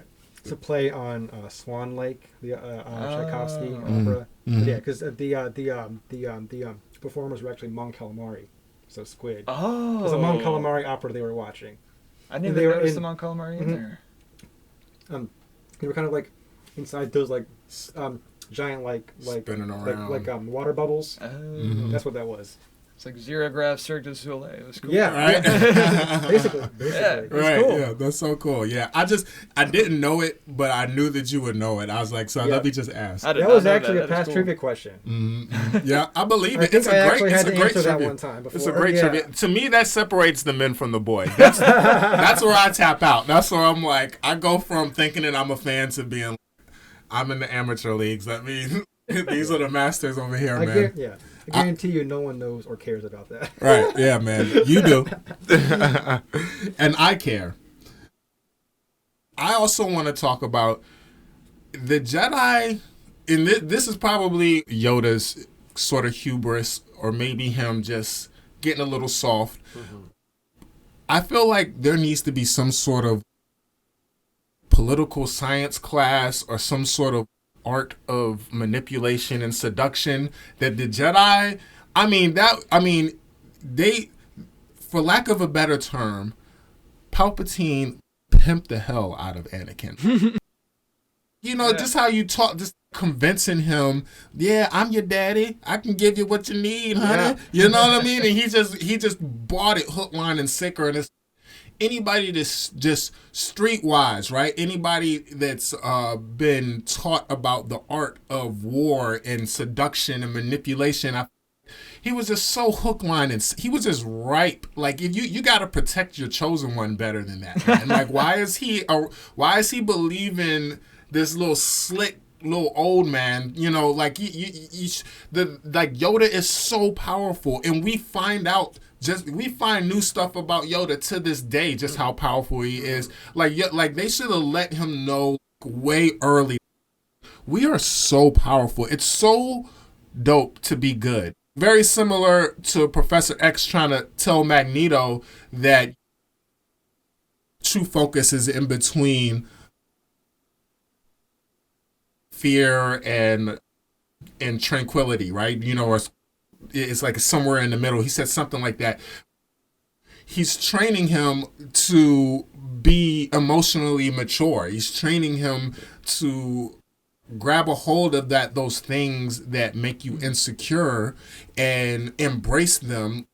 What Luke did. That's Luke didn't deny that he was the son of the most evil person ever. He wore it, and I think that's what him changing from wearing white to wearing black was about. It was about him not turning into the blackness like his father. It was about him wearing it and accepting it. Exactly.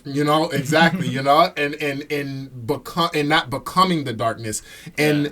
I mean, you're gonna. To me, it's like if you're young, you're naive, you have all these powers. What happens to every young celebrity, Justin Bieber, right? Give somebody the keys to a Benz and they don't have that type of training, they're going to crash it, right? To me, again, it's the Jedi being, kind of slipping, there should have been some sort of emotional maturity or political science teaching. That's what was cool about Palpatine, though, is like, not only is he just so slick with his agenda, but it's like he was there from the beginning. Like, since Anakin showed up to Naboo and then they went to Coruscant. Even before that. Yeah, Mm-hmm. so like he's just been a part of the career. Right. And Mm-hmm. like helped him grow, watched him. It's like if like any of our professors who like taught us went with us and then said like, you should join me. Wow. Yeah, man. It's hard. It's hard to say no. Like if Kenny turns around to us and says, it's like, so what do you say? You want to join? Go to the dark side. I mean, there's a saying in the streets where it's, I'm not going to say it properly, but it's basically, you can't talk to no one that you're not feeding. Like you can't convince anybody that you're not feeding. You can't tell somebody that your way is the way when you aren't giving tires to the ground evidence of making their life better.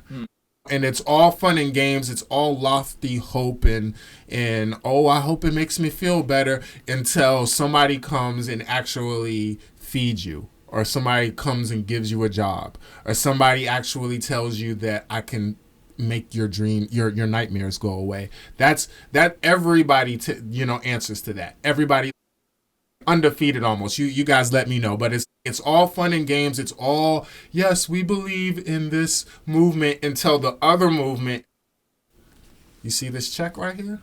And now it's all go other side, I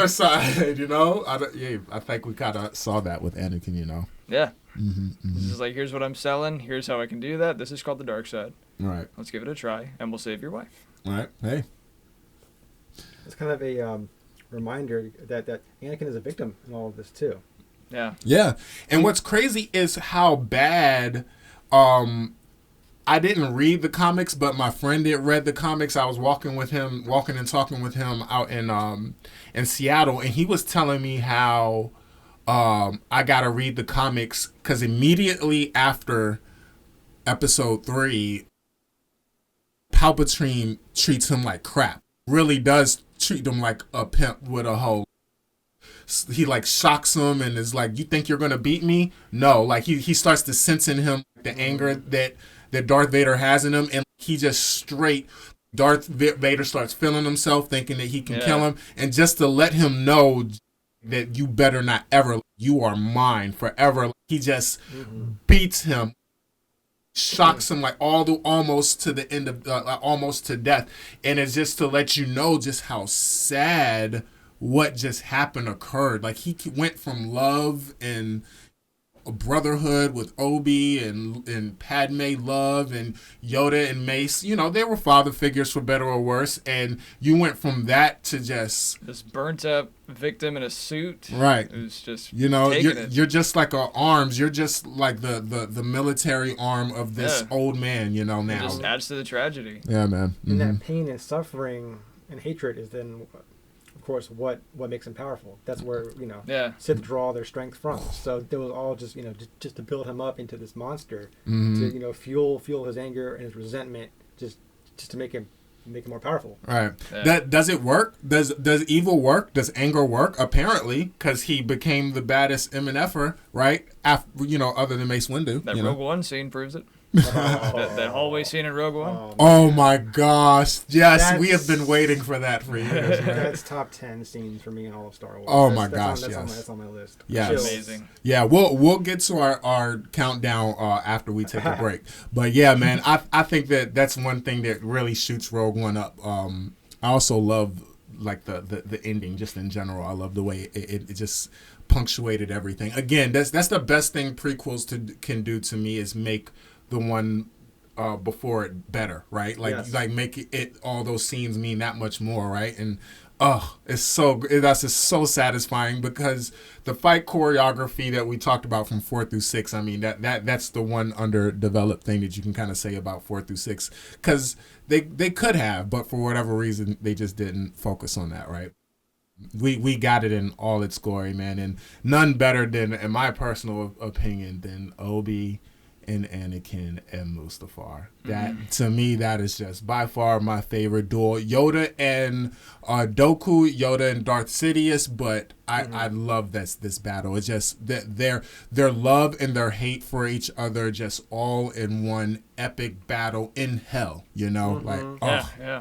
I love it. And the score, the John Williams music. Yes. It's called Battle of Heroes. Battle of Heroes. It's so fitting, and it's tragic, and it's emotional. It just fits. It's perfect. Yeah, man, I love it, man. And it's this this poetry between them that everything that they're saying to each other, like before the battle.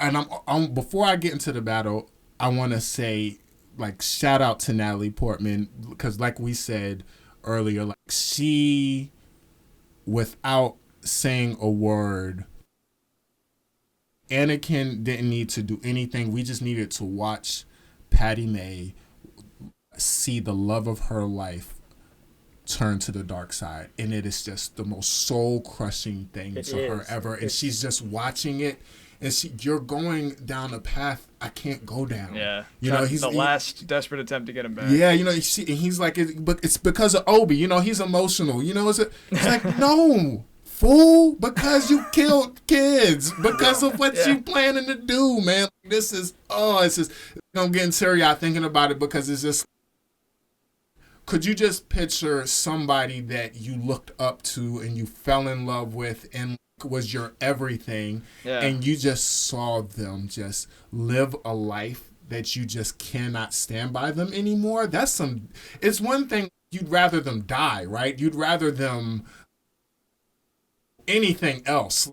You just watched the love of your life be compromised, know, in every way, morally. And it's just, and watching Natalie you're watching it happen, if her figuring it out. She doesn't want it to happen, but it is, and it's just, it kills her, You know what? Yeah. Going back even further to that youngling scene, Mm-hmm. I thought about it because I showed Natasha for the first time. She saw most of the Star Wars movies with me for the first time. Wow. So that's so cool.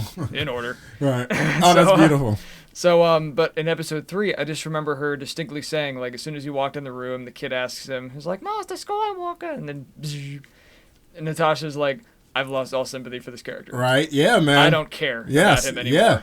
Right. And you get a lot of criticism about him turning so quickly, right? Chops off Mace Windu's hand, and then it just all of a sudden. Yeah, he's like, I got this. Yeah, he's like, now I'm on the dark side. If there was a moment of hesitation in there, like if you could see it in his eyes, like, I don't want to do this, but I have to do this. Right. I think it would have been a better take, but he was just like, I'm evil. Right, yeah, I'm here now, right? And it felt like a joke, but, kind of hearkening onto what you just said. And even though this is, later on, I just think that there's a certain compromising of himself that we know right now that it is just kind of hopeless, at this point, right? Like, this is that he is achieving his destiny. Unfortunately, we're watching it now, right? I was curious what you guys think. Do you think that the youngling scene could have ended up on the cutting room floor? It was perfect. I want you to answer this, but I think that Star Wars deals with tragedy so well. I think Michael Jackson does it too. and this sounds weird because I think that's what he's trying to do with Thriller. Us dealing with death in a different way, similar to other societies like with Egypt or New Orleans, where it's more celebrated. Were you scared? Right. Yeah. Exactly. But it's sort of like this. I really appreciate that the sort of respect for death that Yoda was trying to tell Anakin. You don't want to fear loss. It's okay. It's a part of life. Death is a part of life. So don't be worried about trying to change the future. Be happy for your loved ones that move on, and that's next level maturity. I love when Star Wars. That is just so masterful. I don't want to take my kid to watch this dude chop down a bunch of little kids, but I want my child to understand tragedy, and all we need is that's poetic. That's cinema, That is cinema. The little kid, hey, boom. I don't need to see nothing else. Cut. Yeah. It's like with Vertigo when Alfred Hitchcock. Sorry, but it's sensitive stuff in there where the woman is getting raped by this guy and they don't show it. They just show him in Vertigo. Well, this is you're talking about Marnie. Marnie, maybe. Marnie. Yes, I think it is. Damn, which one is it? It's the one with Sean Connery. It's the one. Yes, that was Marnie. Yes, thank you so much. Oh my gosh, yes. Thank you. There being a rape thank you so much for fixing me. The film gods would have smithed me. So thank you. But yes, but when he's about to rape her, instead of showing it, they just so uncomfortable. They use the wandering camera and they just take it over to the water, like to the window, and it's just rocking back and forth, like, and what's about to happen. Right? To me, that's cinema. It's easy to show the blood and the guts and the horror. It's easy to do that stuff. To me, it's the poetry to be in it. also being digestible for a child. To me, that's talent, and I love that Star Wars is able to do that. But yes, please back to the younglings. So I think the scene is necessary because it's important to show how far Anakin's fallen. It's a important part of his arc. But I actually have a funny story about that scene. So it's just recently too. So Revenge of the Sith, I first saw it. I was 11 years old. I've seen this film maybe 50 times at least since then. And watching it at 11 years old at that young age, when that scene happened, I didn't question it at that age. I was, he's, of course, he's Darth Vader. He's evil now. I mean, of course, he's gonna do evil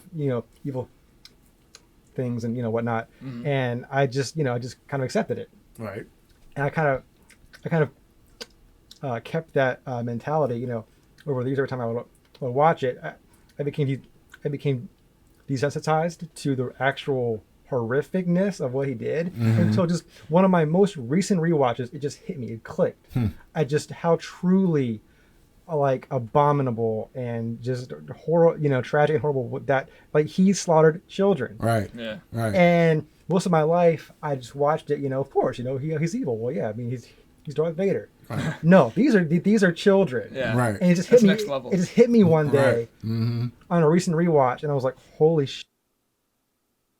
It's crazy, right? It's like slashing Rebels. I get it. Right, but yeah, you're gone hadn't now. Sunk in for all those years, right? Because I never questioned it growing up as a kid, but then, oh my God, that's serious. That's right. Yeah. And the fact that you didn't see it, the fact that you didn't see it does kind of water it down. I feel you where you gotta watch it at the right time for it to really hit you. For me, it wasn't even watching episode 3. It was watching the 4, 5, and 6, and watching the certain things, the ruthlessness that he exudes when he lies and he freezes Han Solo and doesn't care whether or not he survives or not, or when he is ruthlessly destroying Princess Leia's planet.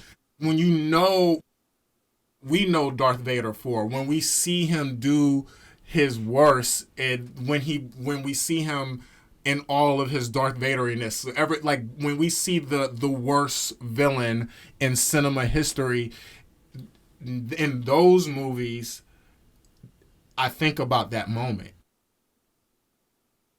How could Darth Vader do this, right? Who is this guy behind the mask, right?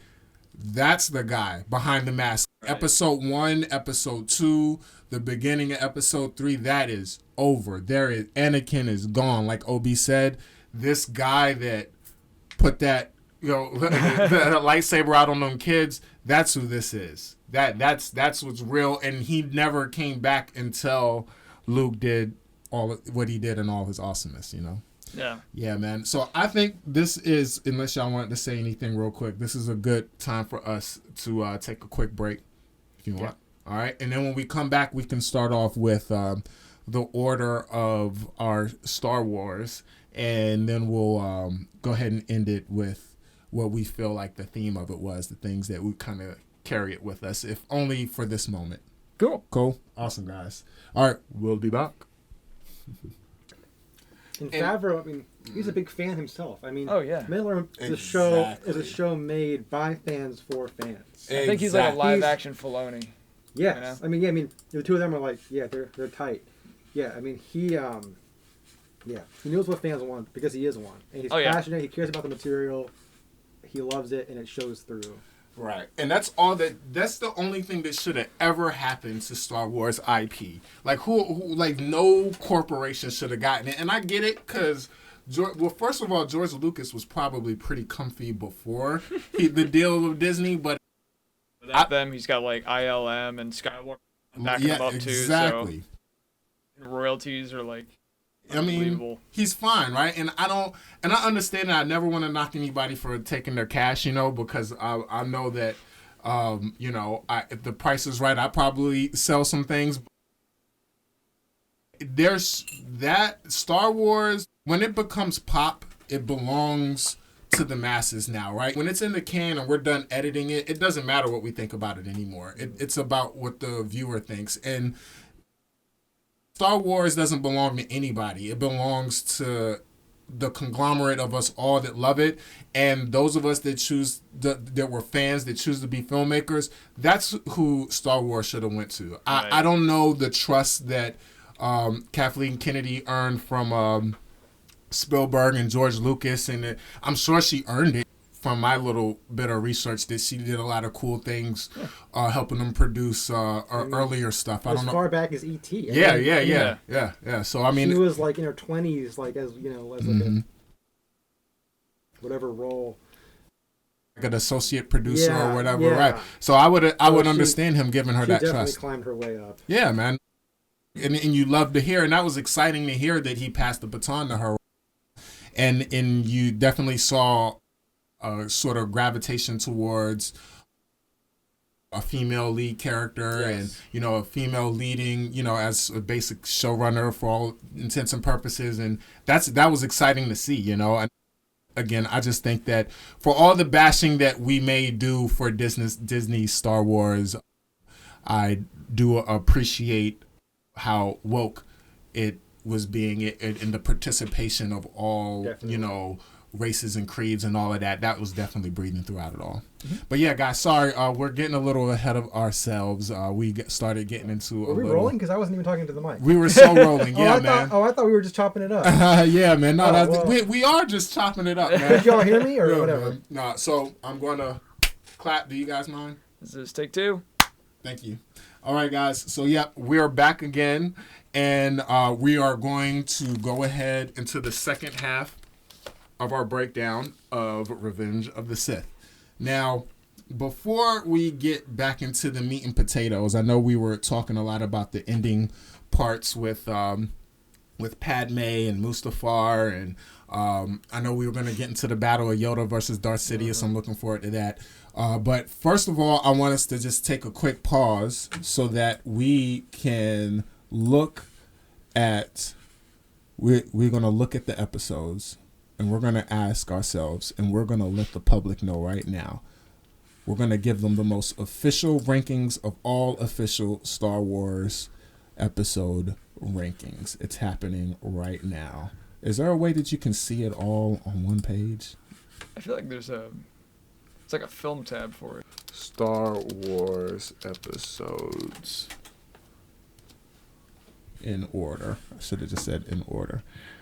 We have the human catalog over here, and Sir Burkett over here. I think I have my ranking recorded or written down somewhere. I'm trying to see if I can find it because it's all laid out. It's on like some holy scripture somewhere. The scroll. All right. We'll have. Oh! I think this is a cool. Is this it? It's a small picture. Can it get bigger? Get bigger picture. Okay, I can work with this. Can you guys work with this? Missing? Oh no, like just missing Solo. Oh no, it's missing a few. What else is missing here? That's only 9, so we're missing 2. Rise of Skywalker and Solo are not there. Okay. All right. Well, that's it. We'll let this be our guide at least. All right. So. Are those 2 anybody's favorites? What? Which ones? Solo or Rise of Skywalker? They're not my favorites. Then we're good. We're good. We're in the clear. Those might be my last 2. Anyway. But yeah, so we'll start off. I'd rather you guys, I want to finish off with you guys, so I'll say mine's first. So I'm going to say... Do it. I'm going to go ahead and... The hardest part of this is the ending ones. I have to watch episode 2 again. I remember having a pretty bad taste in my mouth when I first saw it. That's one of the first times I've gone to the movie theater and didn't have my mind blown. I was like in high school around then, and I just remember watching episode 2 and afterwards kind of being like, kind of what just happened, like it was kind of some weird CG, and it got very kind of, the whole relationship between him and Padme felt kind of flat for me as this teenage boy. It wasn't, even though we got to see Yoda whoop some butt right now. It gave us Kit Fisto. And it gave us Kit. It gave us your boy. Unfortunately, I'm just for argument's sake, I'm going to have to make it my last one just because of the taste I remember of it gave to me after I first went to go see it. So that'll be my last ranked. Right after that, I'm going to put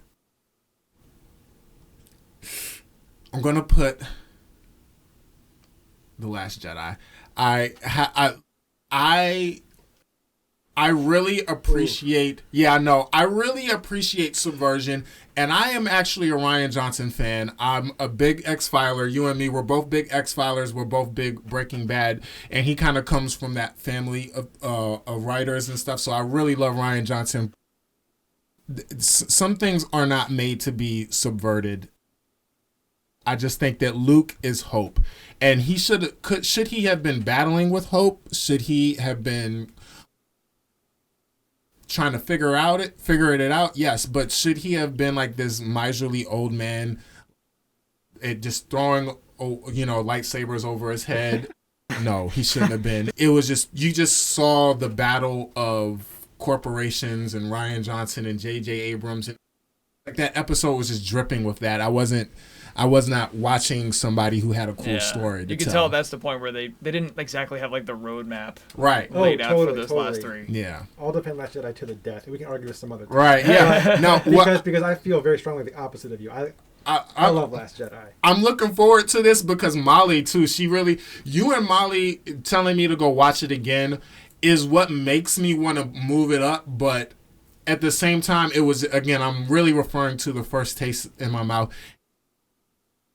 Also, what I do love about The Last Jedi is Yoda and him talking about how important failure is. Yeah. Because we find out in the end of episode 3 that he does feel like he failed. He said, "Failed I have, and I have to go retreat." And that's such a hard pill to swallow, but we fail to the top, and I always love that sort of way of thinking.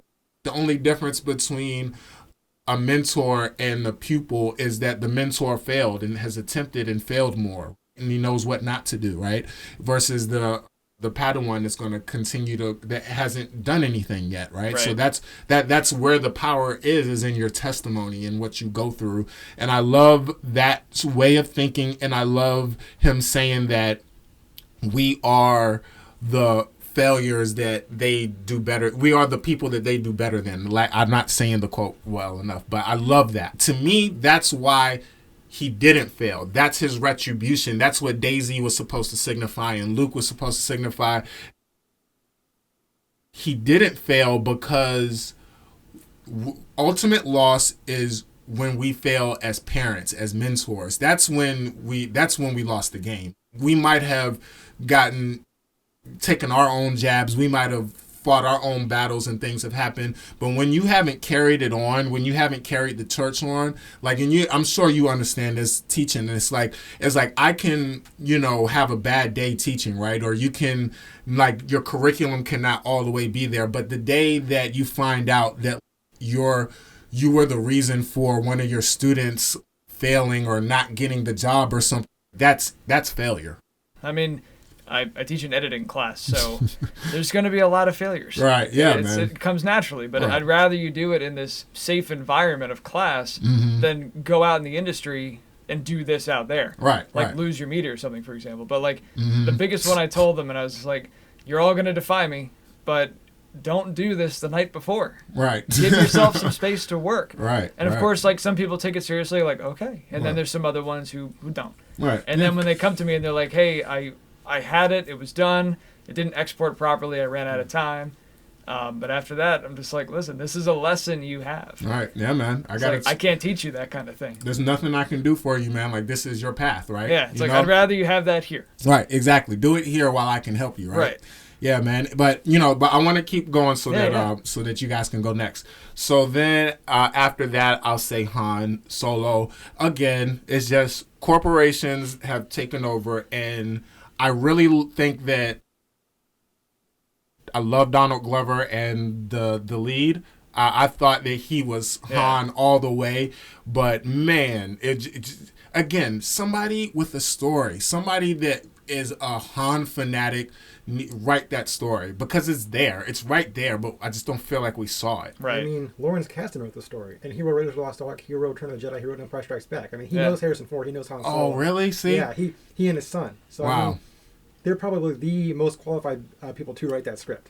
What happened because Ron Howard ended up having to take it over? Yeah. Yeah, so, the story, it's an unfortunate tale for that story because it was good. The story was really solid, and I liked it, what they did with it, but the problem was you had 4 different visions at the end of the day, getting all spliced together somehow. And maybe if they just started with Ron Howard from the get-go? Exactly, because I'm a big Ron Howard fan. Howard. If anybody ever asks me, you guys know, if anybody asks me what my favorite movie is, I say A Beautiful Mind. Yeah, and I'm a big Ron Howard fan. I love how, I think he has I feel like I'm a performer's director, and since he was a performer growing up, with Andy Griffith and Happy Days. American Graffiti. Yes, exactly. It drips, his respect for performance just drips inside of his movies. And I'm definitely not going to blame it on him. But to any event, that's the next one. And then after that, I will say the first one. The first new one. The first. You got to be more specific when you say the first one. I know, right? The first one. There's 3 first ones. So the Force Awakens. Oh, right? Okay. The Force Awakens, because I would say for 2.5 acts, I was in it. Rey, I loved her. Like, I want to know who she is. I'm excited about her carrying the mantle. That scene in the snow, it really in my cereal. Like, first of all, I was afraid of Adam Driver. They had me. I could see him being, formidable to Darth Vader. Him in the opening scene freezing a freaking laser, and him being able to go inside of people's heads at will. Whoa, I was scared of him. I was scared. Who's the clone dude that ended up getting chopped in half? Snoke. Yes, Snoke. I was afraid of Snoke. I was really curious about him. Rey, I was like, she's gonna be bad. Wait till she gets the training, boy. Wait till Leia get a hold of her. Wait till Luke get a hold of her. And then the snow scene came, and all the fear of Kylo Ren went out the window, and all my respect for Rey went out the window, because I'm like, so this is just one of those things where she is just like, she's gonna be the Deus Ex Machina. She's just gonna be Captain Marvel. She's just gonna serve women's rights and come and kick everybody's ass whenever it's convenient. Where I wanted to see her become, the next Skywalker. I wanted to see her become whoever she was gonna become, and I just it just was way too easy for her, man. She should have gotten her ass whooped. She should have gotten a limb cut off, just like Luke. She should have gotten burnt like Anakin. I wanted to see her fail, so that I can love everything else that's about to happen, and that kind of killed it for me. So there's that. I want you guys to get to yours. So then I said I had to be quick with this. All right, then episode 1. As an adult, I love episode 1. But again, I'm referring more to the taste. I remember the pod racing as a kid, and I remember the video game that we would play on Nintendo 64. But the movie did not have as big of an impact on me, so that's the only reason why it's where it's at. Then I'll bring in episode. What is it? Episode 6. The Return of the Jedi. Okay. That is only because we're getting up here and the competition is thick. I love the replacement of my man Hayden when Hayden popped up as the Force Ghost at the end. You love it? I mean, I love it. I'm fine with it, but I haven't heard anyone say that they love it. That's a first. I don't mind it. Like, it's okay, but you love it. That's a hot take. Yes, man. I love it because I love Hayden first and foremost. I should say I love Anakin, but it's because it's not like I go and watch Hayden Christensen movies. I don't even know. Go watch Jumper then. Yes, Jumper. I'm a huge Jumper fan. Abandoned child by his mother. I can really feel that. I love that movie. I love Jumper. I was looking forward to the sequels to Jumper. I will argue with anybody about Jumper. I love that movie. I loved it. But in any event, like I loved that it just felt full circle, even though it didn't make sense. It didn't make sense for him to pop back up young, right? He should have popped up back up when he died, like everybody else. But it just felt full circle, man. I just love me some Annie, man. That was Trei's highlight. Return of the Jedi. Hayden Christensen. Yes, man. Him. That's what That's made it. episode Him 6 popping for up, Trei. man. And I also love. I think that what Star Wars is all about, man, and what I've tried to do in my little worlds that I've created in my graphic novels and stuff is multiculturalism. Before we talk about, that's what me and Mahalia were talking about on Men in Black.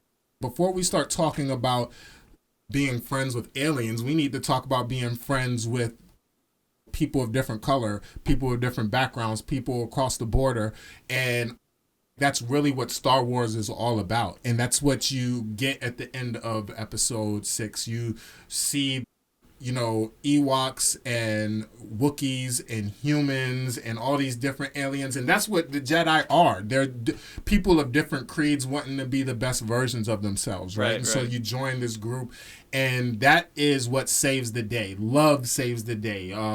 Tolerance saves the day. Multiculturalism saves the day. And it's the extremisms, it's the fear. It brings us down into dissent and into chaos. And and there's nothing. I don't think 6 did anything bad. If they did their job, it was very important to punctuate Star Wars, that first trilogy, and it did it. I thought it was a flawless land.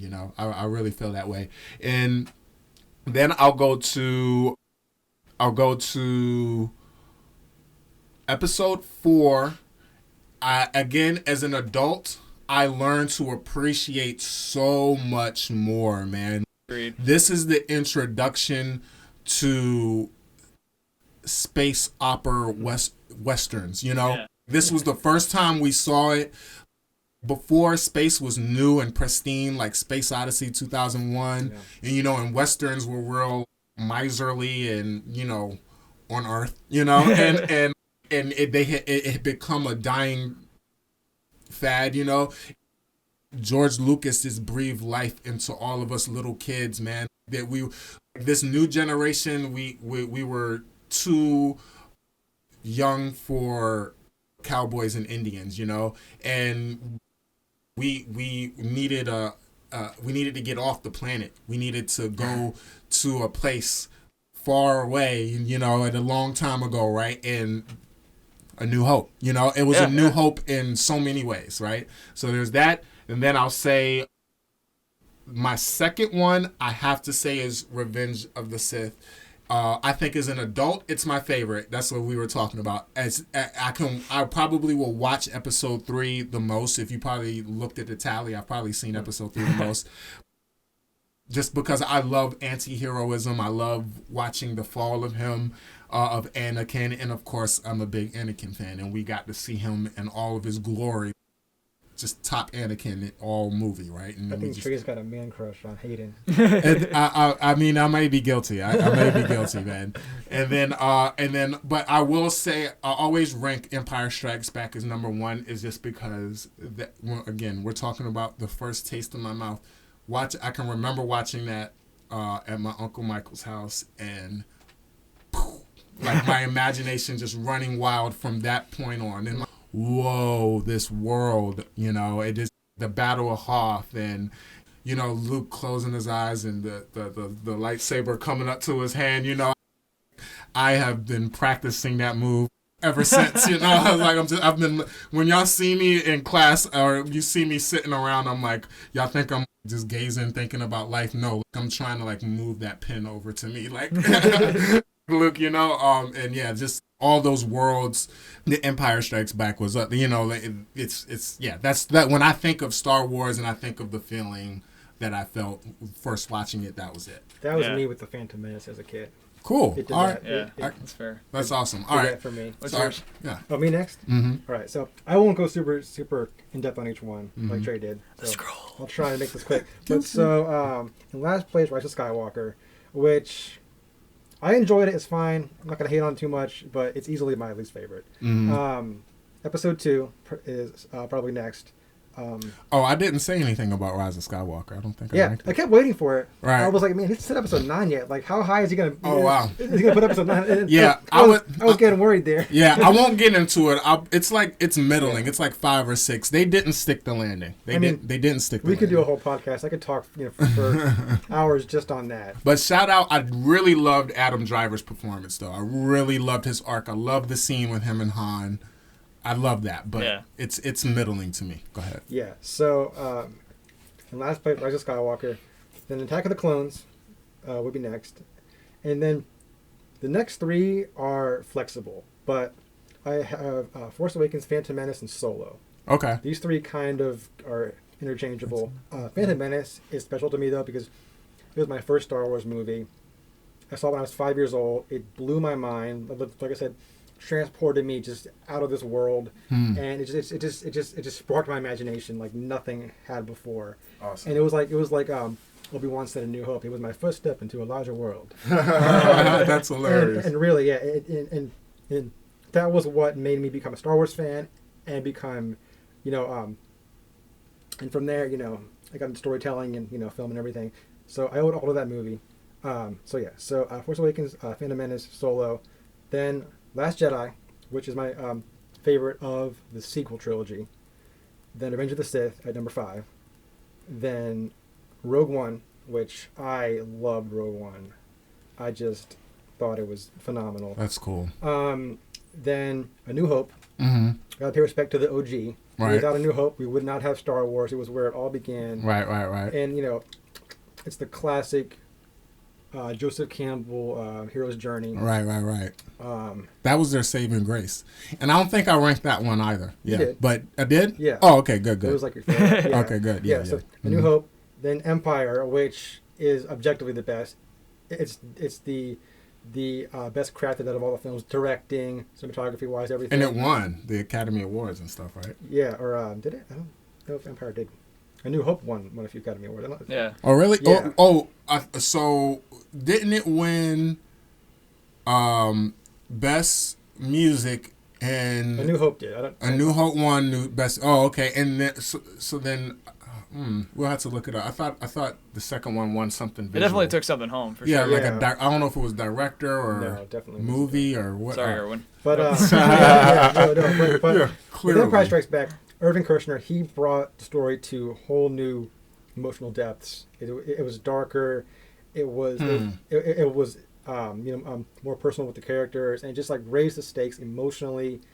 And it was just a very, very powerful film. And then, but my number one, subjectively, is Return of the Jedi. The first half hour of Return of the Jedi is my favorite, like what I call chunk out of the entire Star Wars saga. Is that him being trained by Yoda? Jabba's palace sequence? Yeah, Jabba's palace. Oh yes! Oh my gosh! Yes. Sail barge rescuing Han, all the way to when they escape Tatooine. That opening like half hour or so is for me like the epitome of like what Star Wars is to me. That just like swashbuckling action, the gang's all together. Right. Daring rescue, daring escape. It's like getting back up after taking a beating after right. the last one.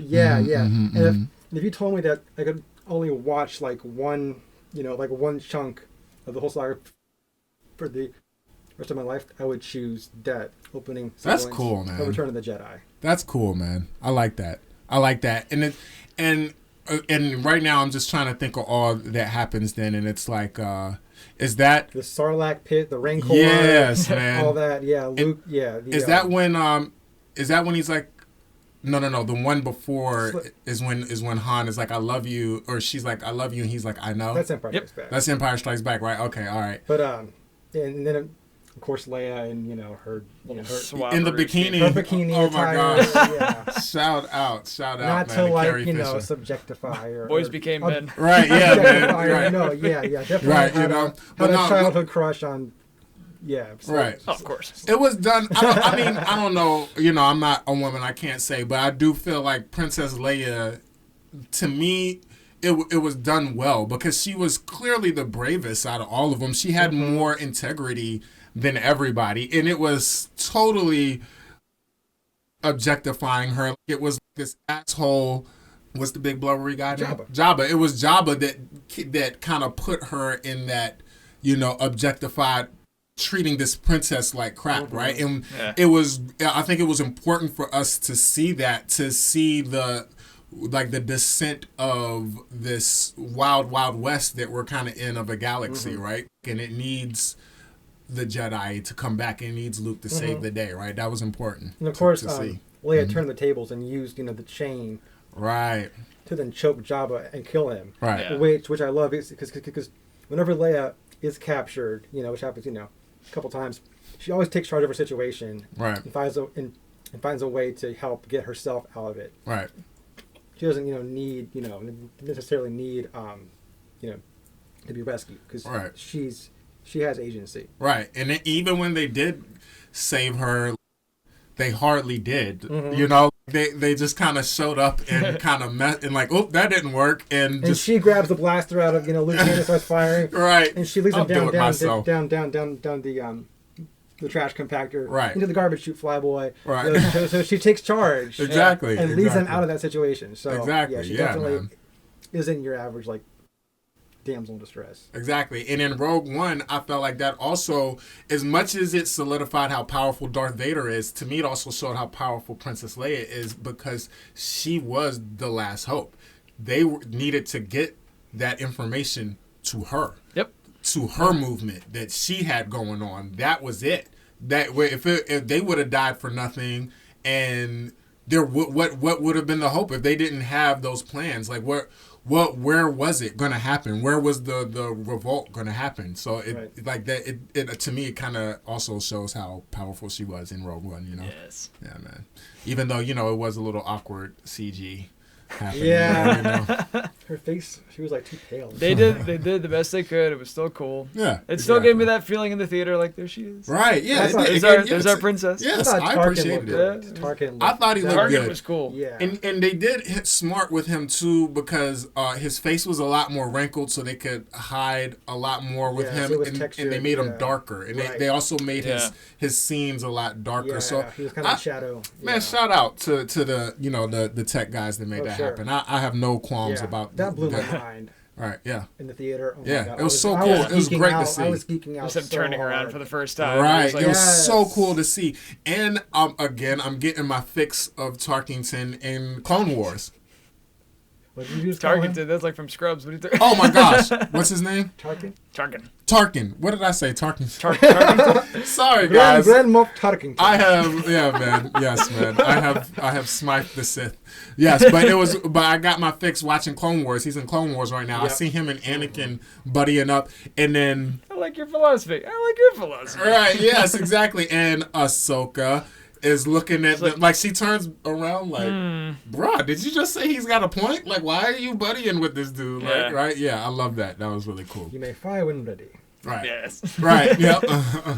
Cool. So you finished, right? Yeah, I finished. That was all of them. I love that, man. So what about yours? These are always interchangeable parts for me. I understand. Star Wars will never be set in stone. Right? Yes, man. If you need reference, all of them are right there.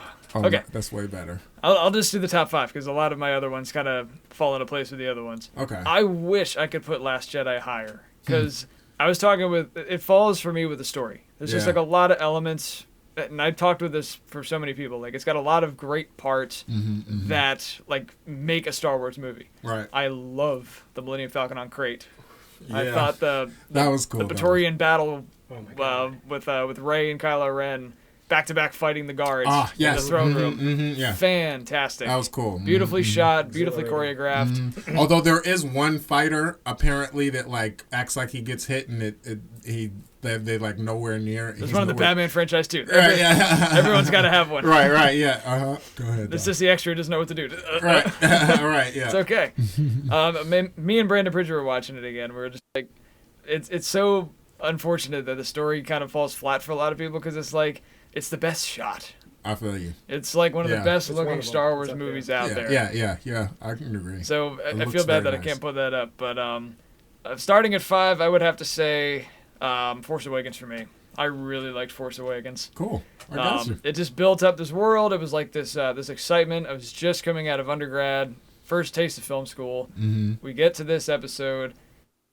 The camera movements are beautiful. They had a lot of fun. They were all symbolic to whoever was in the scene. Kylo Ren was a cool villain. I like Rey.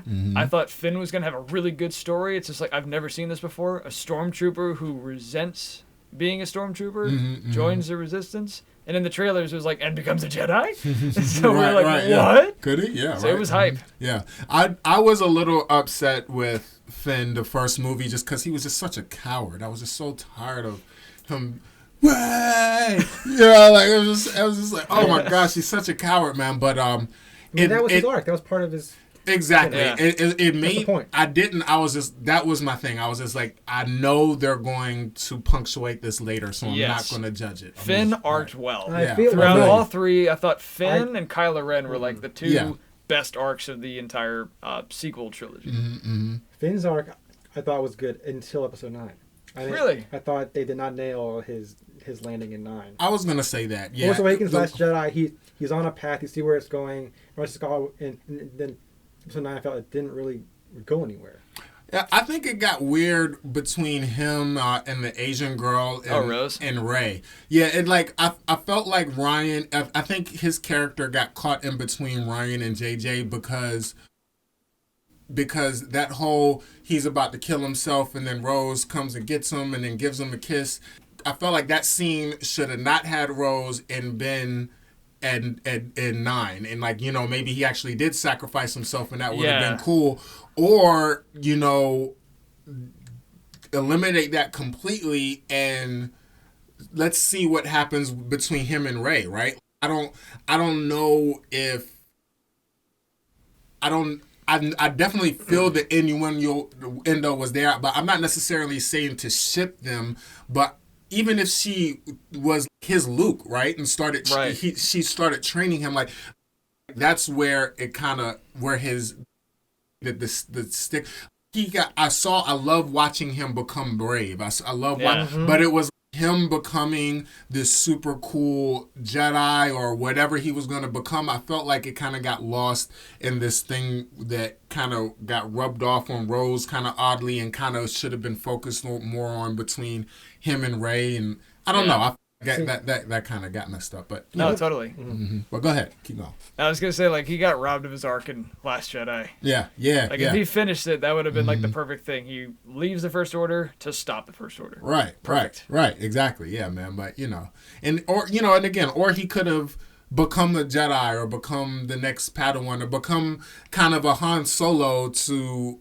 Rey's Luke kind of thing, right? I thought, like, for instance, he should have had, like, this thing, him and Poe should have had an adventure of their own in Last Jedi with Phasma on their butt the whole time. Yes, more Phasma. We needed more Phasma. Yes, man, yeah. One of the all-time lamest Star Wars characters. Oh, my gosh. They just didn't do her justice, man. She just looked good. A nothing. Yeah, so man. Disappointing. That was such a toy. She was hyped up to going into Force Awakens, and she turned out to be just... trash. Yeah. There it is. She ended up being a toy. I didn't mean to be rude. I think our last appointment just canceled, but that's cool. That means we don't have to rush off. So that's great.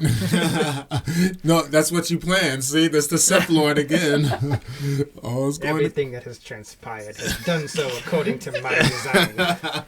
It's quite safe from your pitiful little... Screw Inception. More Star Wars. No, man.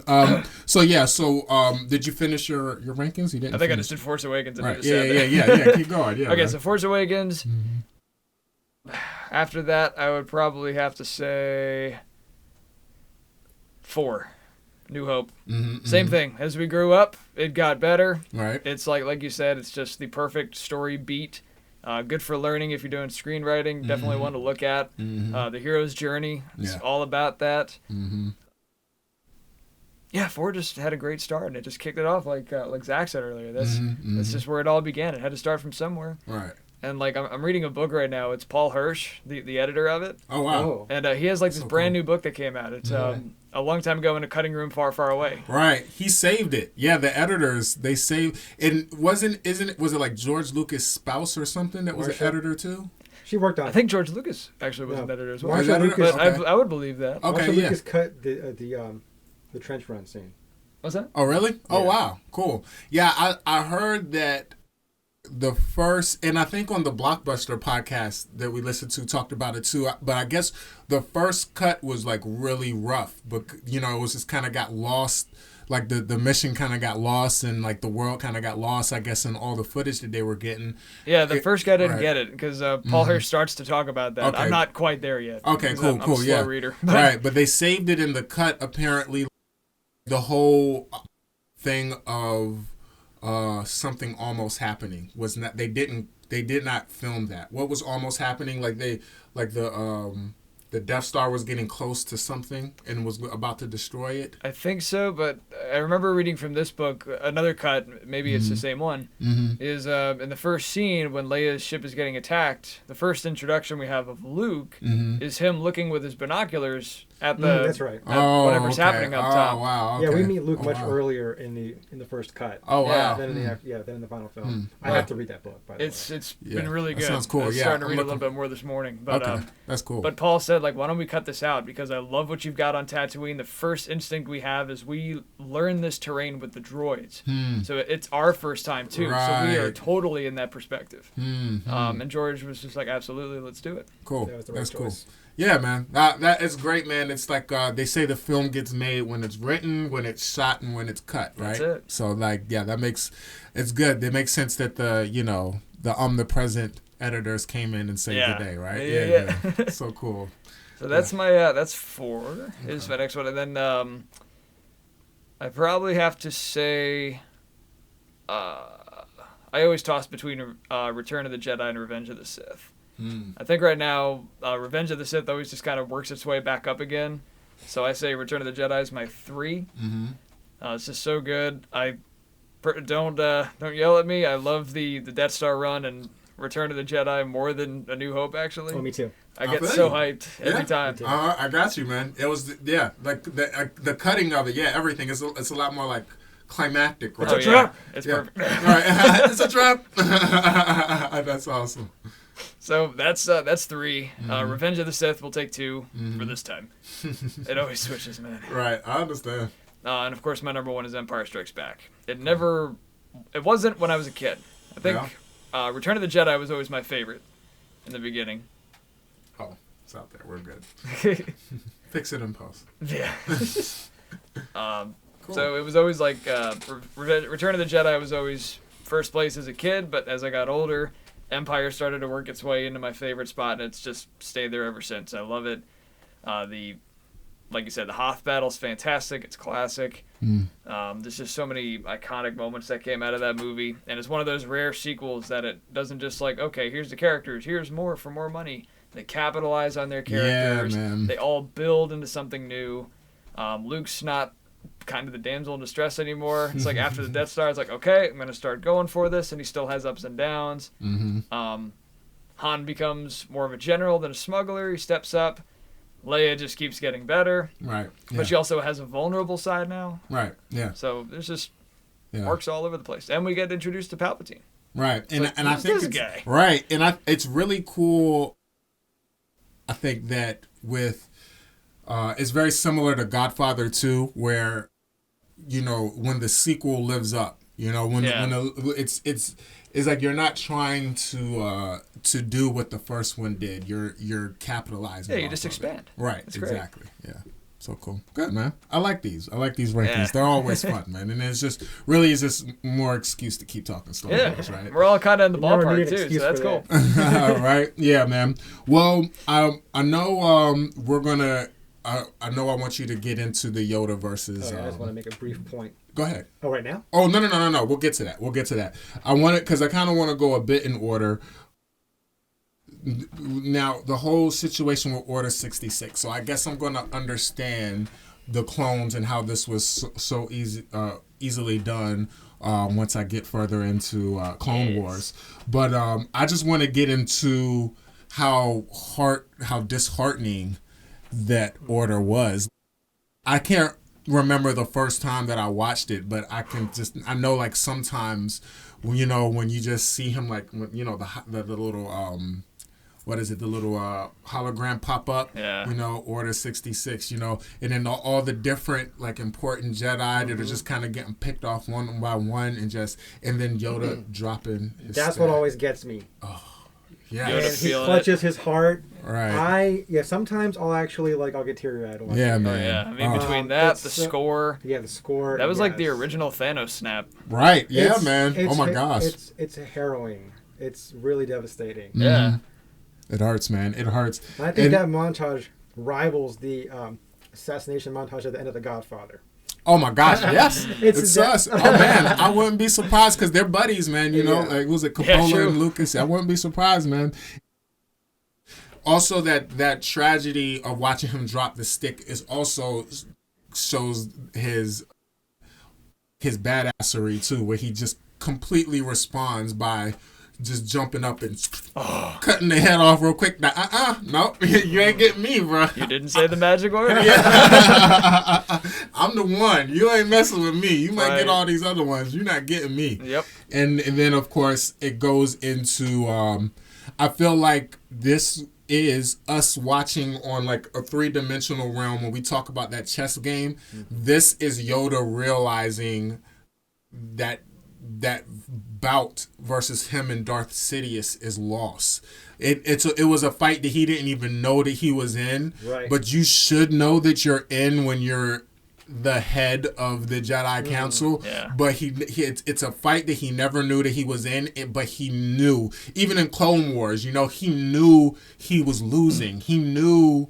And I felt like you even learned that in Clone Wars, that he kind of knew this stuff was going to happen. Like, did Yoda like go through all of this? Like, could he? It seems like he could have stopped it, man. Like on so many points, but maybe he just knew. Maybe it's the monk version of you that just kind of realized that there's no dark without light, and sometimes you're up, sometimes you're down, and it's just the time. I think he kind of got into that with Episode 9.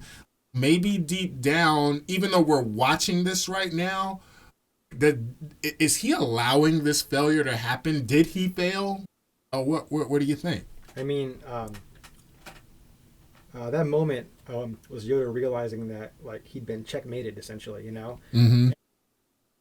And I understand because it's hard to know what moves to make on the chessboard when you don't know who your true enemy is. So the Jedi, you know, again, they're blinded, you know, by their judgment was clouded in their arrogance and whatnot. But like they didn't know, like you said, who they were fighting. Right. It's a really fair point.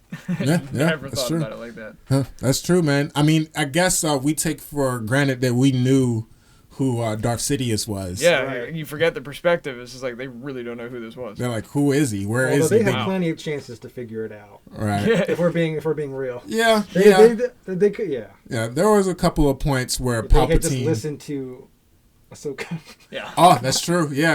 I guess there's something I don't know about that. I won't say. Yeah, don't. All right, cool. I won't say anymore. But that's But it was Mike knows what I'm talking about. kind of writing was on the wall. But no, man. I mean, you know, and this can lead into now the battle with him, because I'm probably going to finish off. I think a lot of what I have to say with the theme of the story, I'm probably going to go back to Mustafar for my thing, but we can delve more into Yoda versus Sidious, because I think that this very much was that poetry emotion that awesome fight scenes can be, where we are watching the heavens versus hell. We are watching Satan versus God, and I really think they did an awesome job of this sort of passive energy, this passive peaceful yet powerful energy, defensive energy versus this combative, angry, you know, electrical, you know, evil, kind of abrasive, offensive. You kind of saw that happening. And then I love the comparison of when the Emperor took over and everybody was round applause. You know that saying of the revolution will not be televised?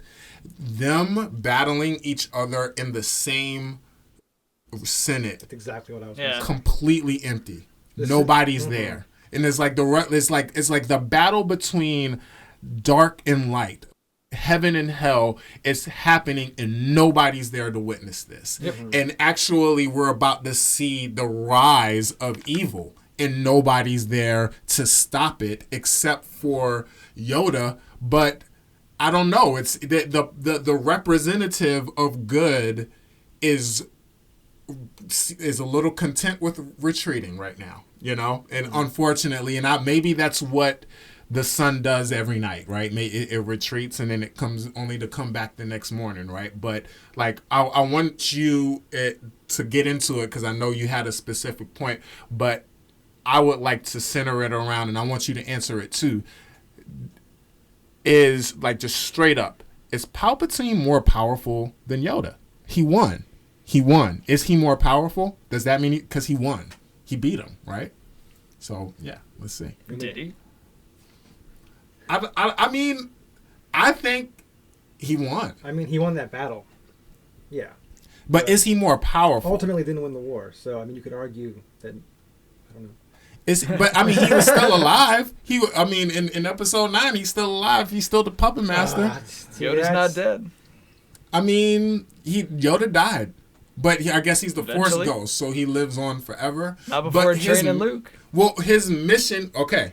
Like, did his mission die? That's what I mean by, like, being a true failure. But, I mean, even in the fight between them, like, physically, who was winning? I think Yoda ran away. I mean, Sidious won that fight, yes. Does that mean Sidious is more powerful? I don't know. It's hard. I mean, I don't get caught up on who's more powerful, I don't know. Yeah. Well, if Yoda wanted to save his people, he should, and he had the power to kick his butt, then he should have kicked his butt. There's a time to run and be all coy, and there's a time to be like, look, this guy, he's got, like, what? That's what Mace did. Mace was like, this dude's got to go. Yeah. He was going to do it. But there's like a thing now, like, we always forget in Star Wars, like, these guys have feelings as well, even though they have them repressed.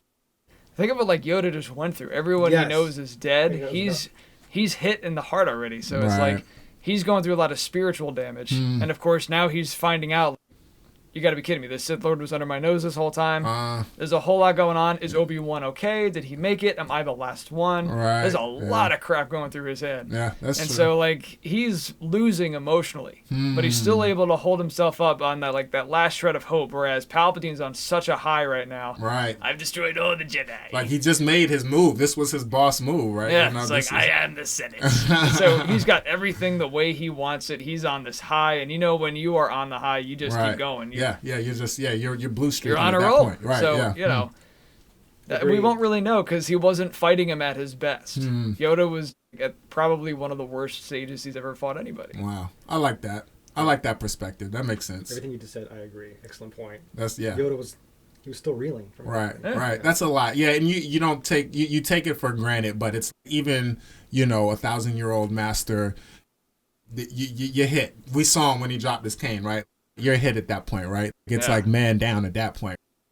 Yeah, so I get that. So I think like he may have lost the battle in that case, and he kind of took it gracefully. He's like, you know what? I'm going to do one better. So he goes off. He's like, maybe me and Obi-Wan can start something up here. Right. And eventually we find out it's training Luke. And that is the ultimate power move, right? It's the education. And I think that's what the yogi will tell you. Being more self-defensive than being offensive will always the side of the light, right? It's know when to hold them, know when to fold them, right? Sometimes the best thing to do is to fall back, regroup, water the seed, take care of the seed. Like you were once, I remember very vaguely on the Art of War. It's like, when you're in fatal territory and it's time to kill, you're the warrior, but when it's time to plant the seed, like now you are a gardener. You need to put away the sword, and now you need to cultivate. And that is being woke enough and being conscious enough to be able to do that and assume that responsibility.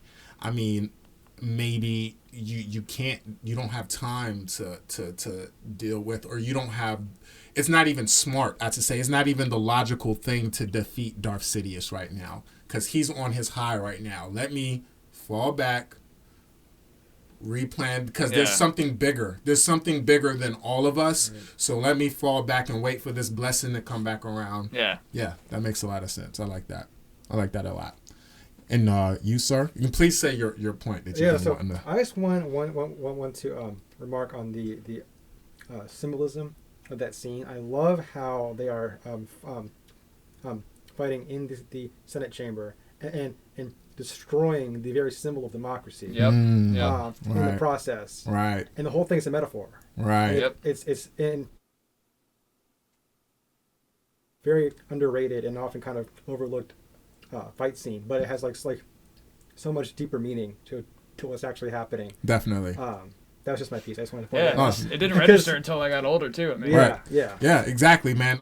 I think that there's a lot of things. I'm looking forward to doing a really good fight scene one day, and I think that the really good choreographed ones, again, it's poetry in motion. The blocks aren't just blocks. It's because he's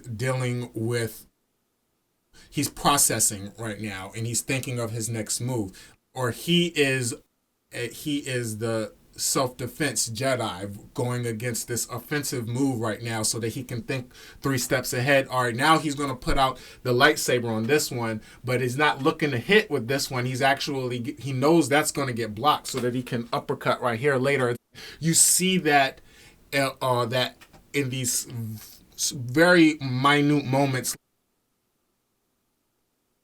Darth Sidious has the high ground, right? And he throws one of the pods at Yoda. When Anakin gets the when Obi has the high ground on Anakin gets chopped down. But when Darth Sidious has the high ground on Yoda, he can eat it, spin it back around, give it back to you, so it's like those little things that are just showing you how monumental this fight that is, and those little ways of them combating each other is kind of showing who they are and kind of who their kind of spirit is, right? And more on that point, like what you were saying is, now I'm thinking about it, like that one that he gets to spin and throw at him, the Emperor goes down a little bit. I'm thinking that was Luke.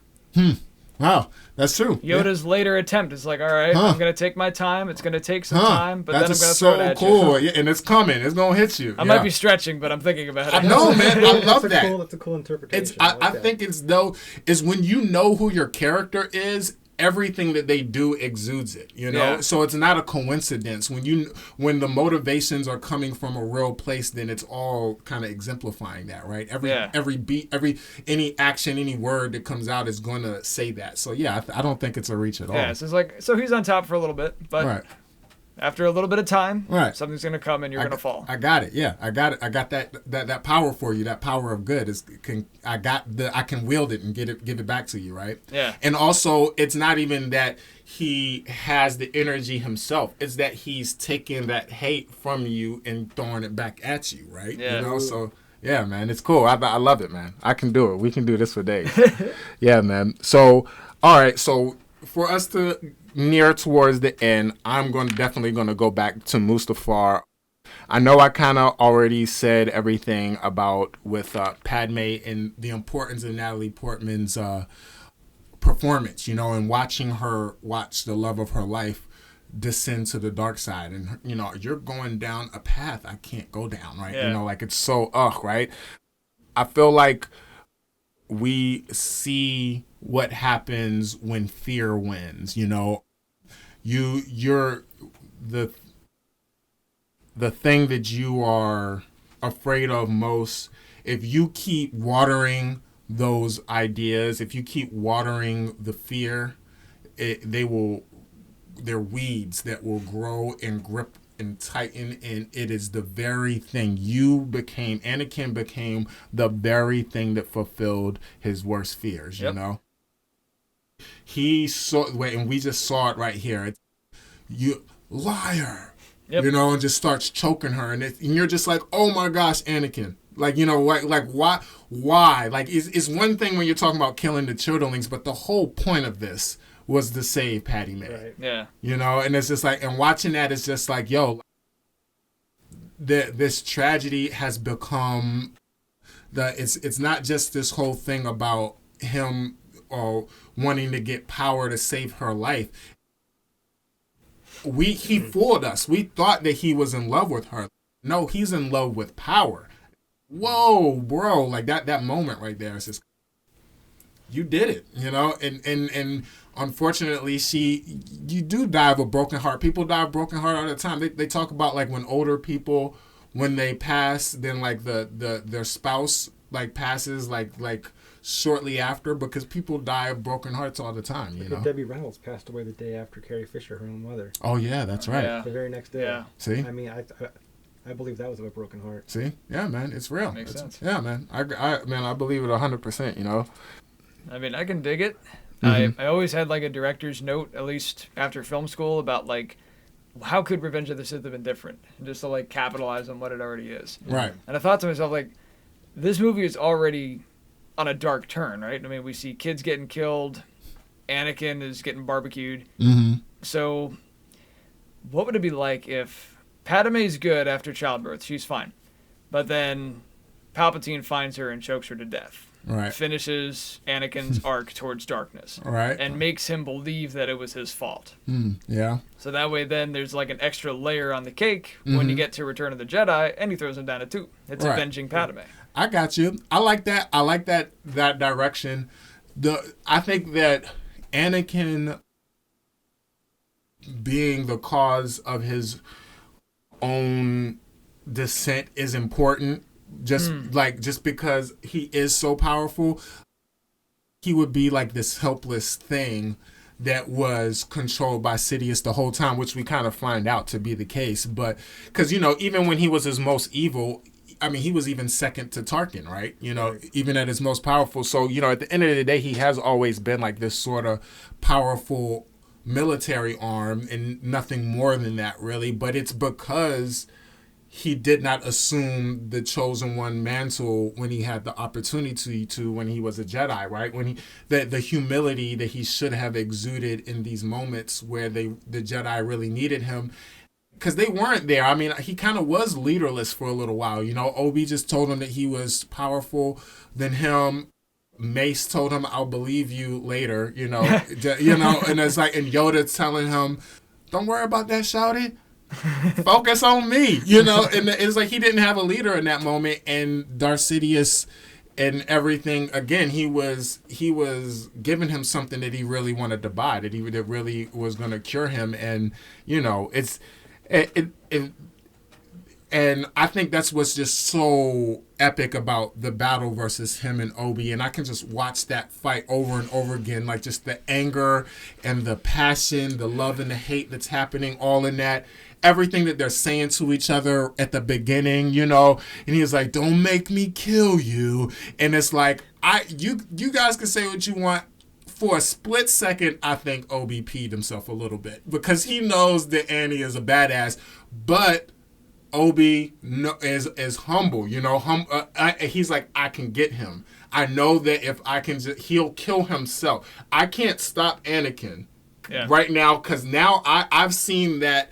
I've seen when the crosshairs have been on other people, and so I am scared because now I see that the crosshairs are on me, but I also know that I'm in tune with my chi, and I am like, I don't let the fear I believe in the Force. I believe in democracy.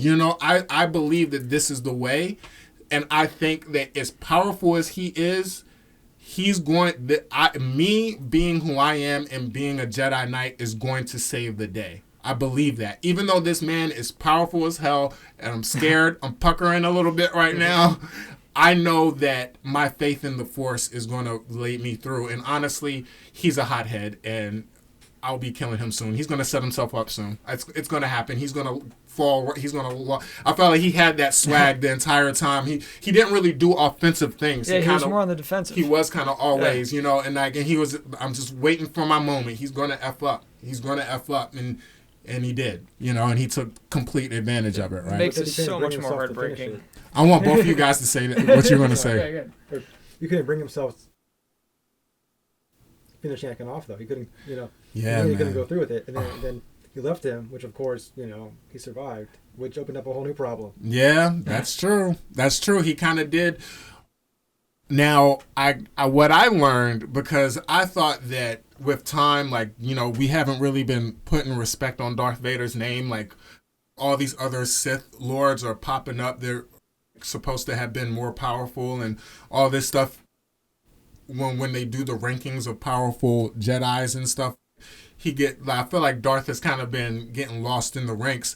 But I think that when my mentality was that Anakin was so awesome, so when he became Darth Vader, he became awesomer. But now, after watching it a few times, and now oh no, Anakin died, literally. That awesome chosen one is gone now, and it's just this super powerful machine, this black-eyed machine that is relentless, almost like a Mike Tyson to Muhammad Ali, right? You don't want to mess with Mike Tyson when his eyes are black and you're in the ring with him. That is a monster that you don't want to be around with.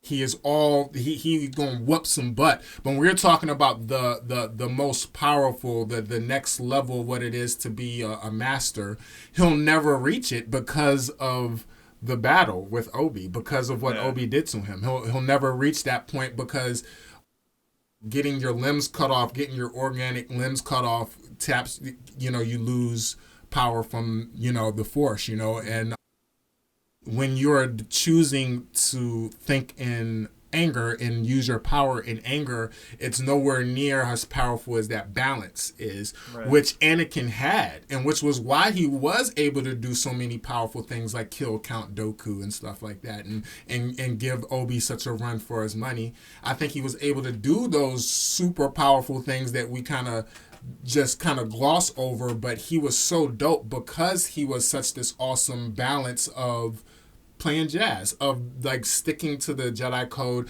but then also kind of being that cowboy that we see a lot in Clone Wars, and but that guy's gone now. He could have been the best. He probably would have been the best, but I mean, and Obi in this chop down, and in him literally being burned and consumed by his hate, and how could you, man? How dare you tell Obi-Wan that you hate him? You were my brother, Anakin. Yeah. I loved you, man. Like, you were supposed to be the chosen one. What the F are you doing? I failed, man. You're breaking my heart. Everything about me is gone right now, and it's because of your idiotic shit right now. It's just so... we just watched one go, man. That scene is heartbreaking. Oh my god. The immolation scene. Oh my gosh. Anytime I hear that soundtrack, I still get goosebumps. And then that.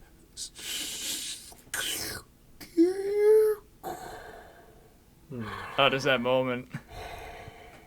I never noticed the first time watching, but there's apparently that little speck of dust that flies up when he breathes the first time. Really? Yeah. I didn't notice that either. I feel like I've noticed it. I feel like I've rewind and watched that little clip so much I recognize what you're talking about. Yeah, man. It's like when that thing just kind of seals over his head and just hear those first breaths.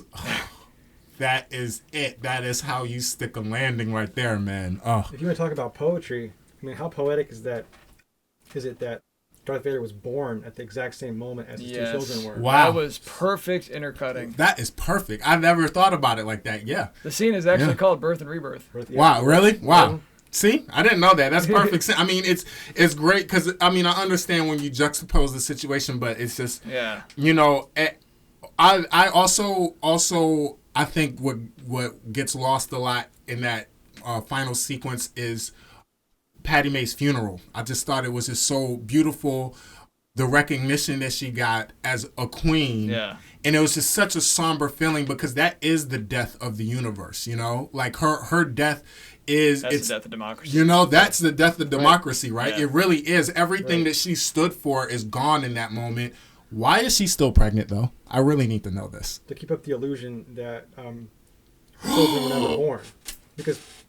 they were trying to hide the children's birth. Hide the children. Exactly. You just blew my whole mind, bro. I thought I was about to be a smart ass and be like, why is she still pregnant? Wow, that just blew my mind. No, yeah, they knew what they were doing. That just happened, guys. You gotta keep those. Y'all just saw that live. You gotta keep those kids a secret. Wow, that of course. So now now I love this scene even more. That was the one That's little heavy. blip that I had. That makes it even more sense, man. That's heavy. God, can you imagine the people in Naboo just like that is tragic. Right, like the babies are in there. The dead babies are in there. I never thought that far into it. I don't want to. That's heartbreaking. I mean, Take my mind. Oh, I don't want to go there. that's brutal, man. Yeah. I love that. Thank you for giving me that, man. Anytime. I'm here for a good tragedy. Guys, we're going to wrap it up really soon, but I want to make it like official. I want to make sure that we're really saying the things that, as we sign off, the things that episode 3 really mean to us, you know? And of course, that whole banter between Annie and Obi, where it's like, you know, I hate you, you know what? I loved you, you know? And when, you know, everybody teases the no, you know, when Darth Vader goes, no, everybody teases it, but I'm going to really go into my corn bag and say just how important that no is, because to me, you know, he could have just not said anything and kind of became the stoic Darth Vader that we know and love, or, you know, in all of his like horribleness. But this is the last emotion we will ever see of Darth Vader.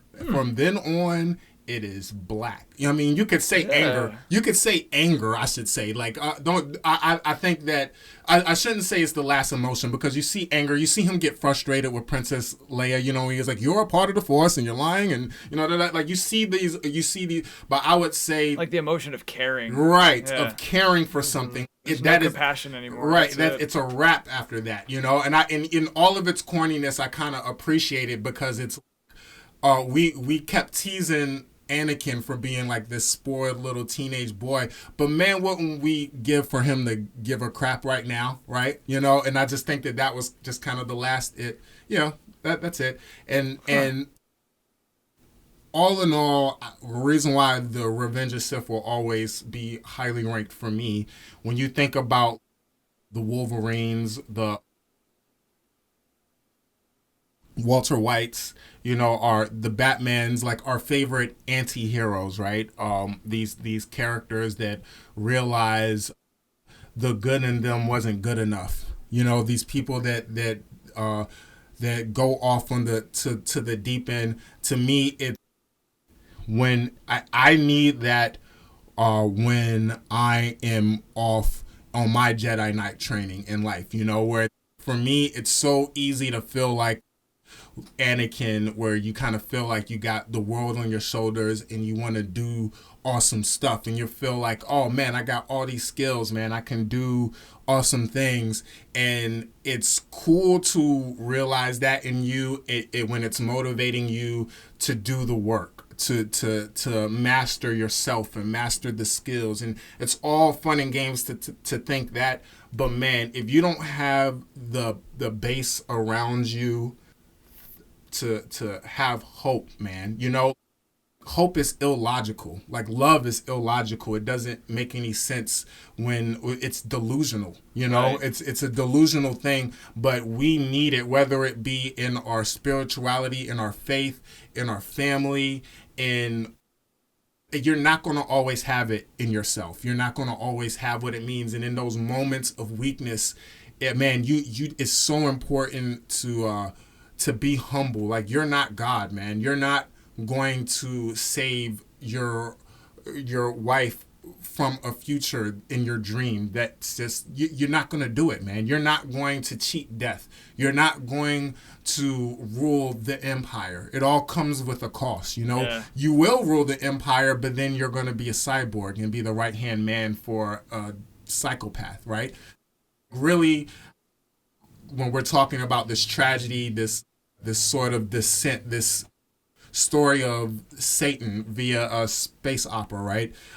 I just think it's for me, it's a reminder always to humble yourself and to remember what you're doing this for, you know? Because if you're doing it for fear, if you're doing it for some sort of misplaced infatuation or this sort of need for power, this sort of emptiness, that's when you got to kind of stop yourself and be like, all right, because if not, then, your best friend will be chopping off your limbs and you'll have a bad wheeze in your voice for the rest of your life.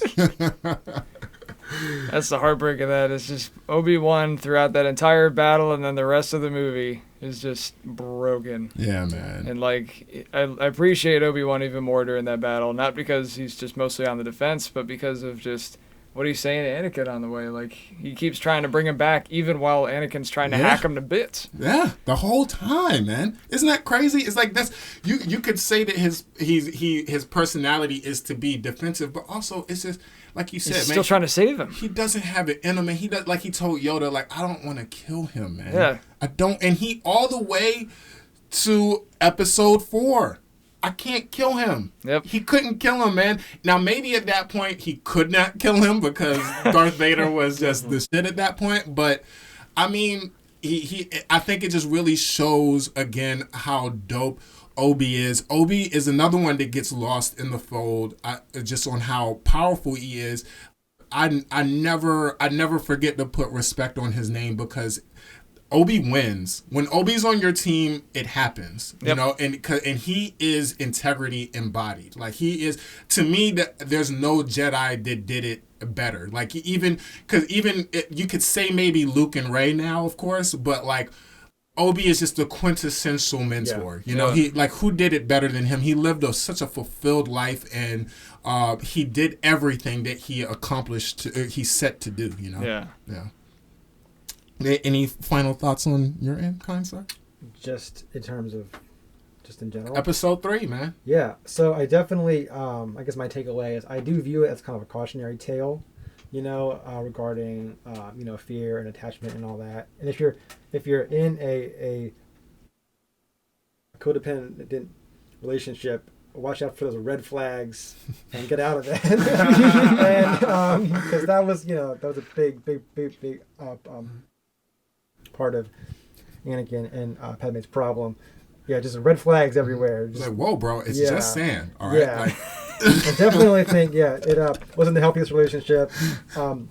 We could have maybe, I don't know, had some counseling or just, some more just emotional, maturity or whatever. But at the end of the day, my biggest takeaway, I guess, is that the message for me is that no matter how dark things get, there will always be hope at the end. Light at the end of the tunnel. Because it ends with Luke and Leia, right. Positioned for where they're going to appear in A New Hope. Right. And, shout out to Joel Edgerton. Joel Edgerton. My homie Joel Edgerton. Yes. I worked with him on Loving. That's right. Yes, man. He's like the coolest guy ever, man. Yeah. And I love that. Of course, I was like, that, like, you are like the spawn of all Jedi, basically, right? He's like, no, dude. Like that. He was like, I was there for like 4 hours. Literally. Wait, for who? Joel Edgerton. He played Owen Lars. The uncle of Luke that took Luke in, when they're looking up at the... Oh, he's Uncle Owen in episode 3? Yeah. And 2. That's pretty cool. Yeah, yeah. But yeah, so just that, there's always hope. Don't lose hope. Yeah, that's pretty much... I love that, man. Because, rebellions are built on hope. Yes. Right? I love how it ends on that hopeful note. Cool. Yeah. Awesome. That's beautiful, guys. Yeah, man. Well, guys, thank you. This is another awesome episode of the new Filmosophy. You're going to see 1 or 2 or 6 more episodes of these guys. They're my favorite film buffs, man. And when it comes to Star Wars and Spielberg, we basically geek out on this stuff all the time. Zack Burkett, he just did Kung Pao Corpse. He's one of my favorite filmmakers, man. Like, he hasn't done a lick of film school or none of that stuff, but one thing that I've always noticed when I'm in film school, we understand technology. We get taught how to make film, how to produce film. What gets lost and what nobody really can teach you, no film school can teach it to you, is storytelling. That no one can really, you have to build that skill on your own. And you're such a Spielbergian. You're such a Star Wars connoisseur. Let's be honest, these are like some of the best stories ever told, and I just think that it shows so much in your films, man. And I'm excited to be a part of your filmmaking journey further and further, because I don't know if I know anybody that understands storytelling as well as you do, man. And I know that we all get imposter syndrome sometimes, right? You're like, you guys are in school, you're filmmakers. Well, we're like, but we're in school, how are we filmmakers? And then there's other people that, you know, are at the film festivals that don't feel like this is like their first try. I'm trying to tell you, man, like, you are a storyteller. You're as professional as it comes. I can't wait to see more of your work, man. And Is there a place we can see your work? Oh, please. I mean, I got a film in festivals right now. I've got a Vimeo. I don't really have a lot of stuff out there, you know, like readily available, you know, for streaming or whatever. But yeah, keep an eye out. Yeah, man. I know that you're tightening it up. We've been talking about that because you're also doing, you're setting up, because you write a lot for films, you do film reviews and stuff like that. Aren't you setting up like a YouTube channel or I'm planning. I mean, I'm playing with the idea. Yeah, nothing is, you know, concrete or set in stone yet, but I'm planning some things. I got some stuff in the works. Stay tuned, guys. Yeah, man, you'll be able to check them out definitely, man. And like I said, the film community here. We were talking when Kevin Saunders was here. The film community here. You know, whether it's like the Thunderdome that we used to do, Dad's Garage, the pool. There's such an awesome film community that's building up. Roll Call. There's so many little things that's happening, and really awesome names. Wow. Yeah, man. There's a lot of good stuff, man. A lot of stuff teaming when it comes to, you know, this Georgia movement of indie film, and I'm the filmmaker, man. I'm not here to do nothing else, man. Like I'm not good at doing anything else. I'm not going anywhere. So it's just great to feel just feel my community. You know what I'm saying? And you're there, man. You're right there with it. And just thanks, man. Thanks for being around. You guys stick around. You'll be seeing a lot more of Zack, man. Don't worry. And thank you so much for that amazing compliment. That really means the world to me. Of course, man. Of course. And my buddy Mike Bolger. Hello. Hi. So he just graduated SCAD Atlanta, so he's smarter than me because I haven't graduated yet. Look at that bookshelf of accomplishments behind you. Yeah, I read one of those books. I know. But no, man, Mike Bolger, again, he's teaching media composer. He's so awesome at editing. I learn tips and tricks from him every time I watch him. He's a really good screenwriter. We actually, when we first got in, we were working on a Star Wars spoof that we never got to finish, man. But yeah, we took writing classes together, and we would read each other's shorts. You know, you had a short with a voice. It was just a voice, you know, and then I had a story. Of course, I'm always trying to make time relative, right? And I just remember reading your scripts and us talking and stuff, and then again when you're talking about one of us, we want to make our mark in this industry. You know, we don't want to do what's already been done. And it's when I'm reading your scripts, you know, we read you know, I had way too much fun. Oh my God. Playing your lead. I got too connected. Yeah, man, I know. And then I couldn't play them because we were gone out of town. I felt so bad, man. I only want to play roles when I feel like I'm being of service to it, you know, and I really felt like I could have been of service to it, but you're a great writer. You're a great filmmaker. I can't wait to watch the film. Appreciate it, man. No, you too. Yeah, I love seeing your stories. Your stuff is always fresh and big and like fearless, which is like a word that it's not always tossed around in film school, especially when you're starting out too. Well, I appreciate that you do fearless stuff, and it's like it's big, it's fun, it's an experience for anyone who comes to join you. So awesome, man. You know, Federation Table. We're just talking about the brick wall thing and everything. Just something different. Yeah, man. Exciting. Building stunt walls and sarcophagus and stuff. Yeah, that was cool. Yeah. Yeah, man. No, it's we're just so blessed, man. I think that when you're starting off in the film, you just want to get in, you know, and you're like, I want to be in Hollywood, and it doesn't really exist anymore. I mean, there's still a Hollywood, of course, but Hollywood is in the heart, man. It's here. It's us talking about Star Wars. It's us in our little, you know, table readings that we do. It's us when we're teaching our media composer. Like, these are the things that filmmakers do to make film a part of their lives, and how grateful are we that we're able to, you know, to pay homage to the film gods, especially in this time period right now. I'm just grateful to be with you guys right now. This is... Right, man. Hollywood's a state of mind. It's a mentality. Right, exactly. Well, guys, thanks so much. Again, this is another episode of the new Filmosophy. May the Force be with you all. May the Force be with you guys. The Force be with you. Peace out, guys. Thanks. Go to the pound. Dogs, go to the pound. All right, guys. Find all our content on thenewfilmosophy.com.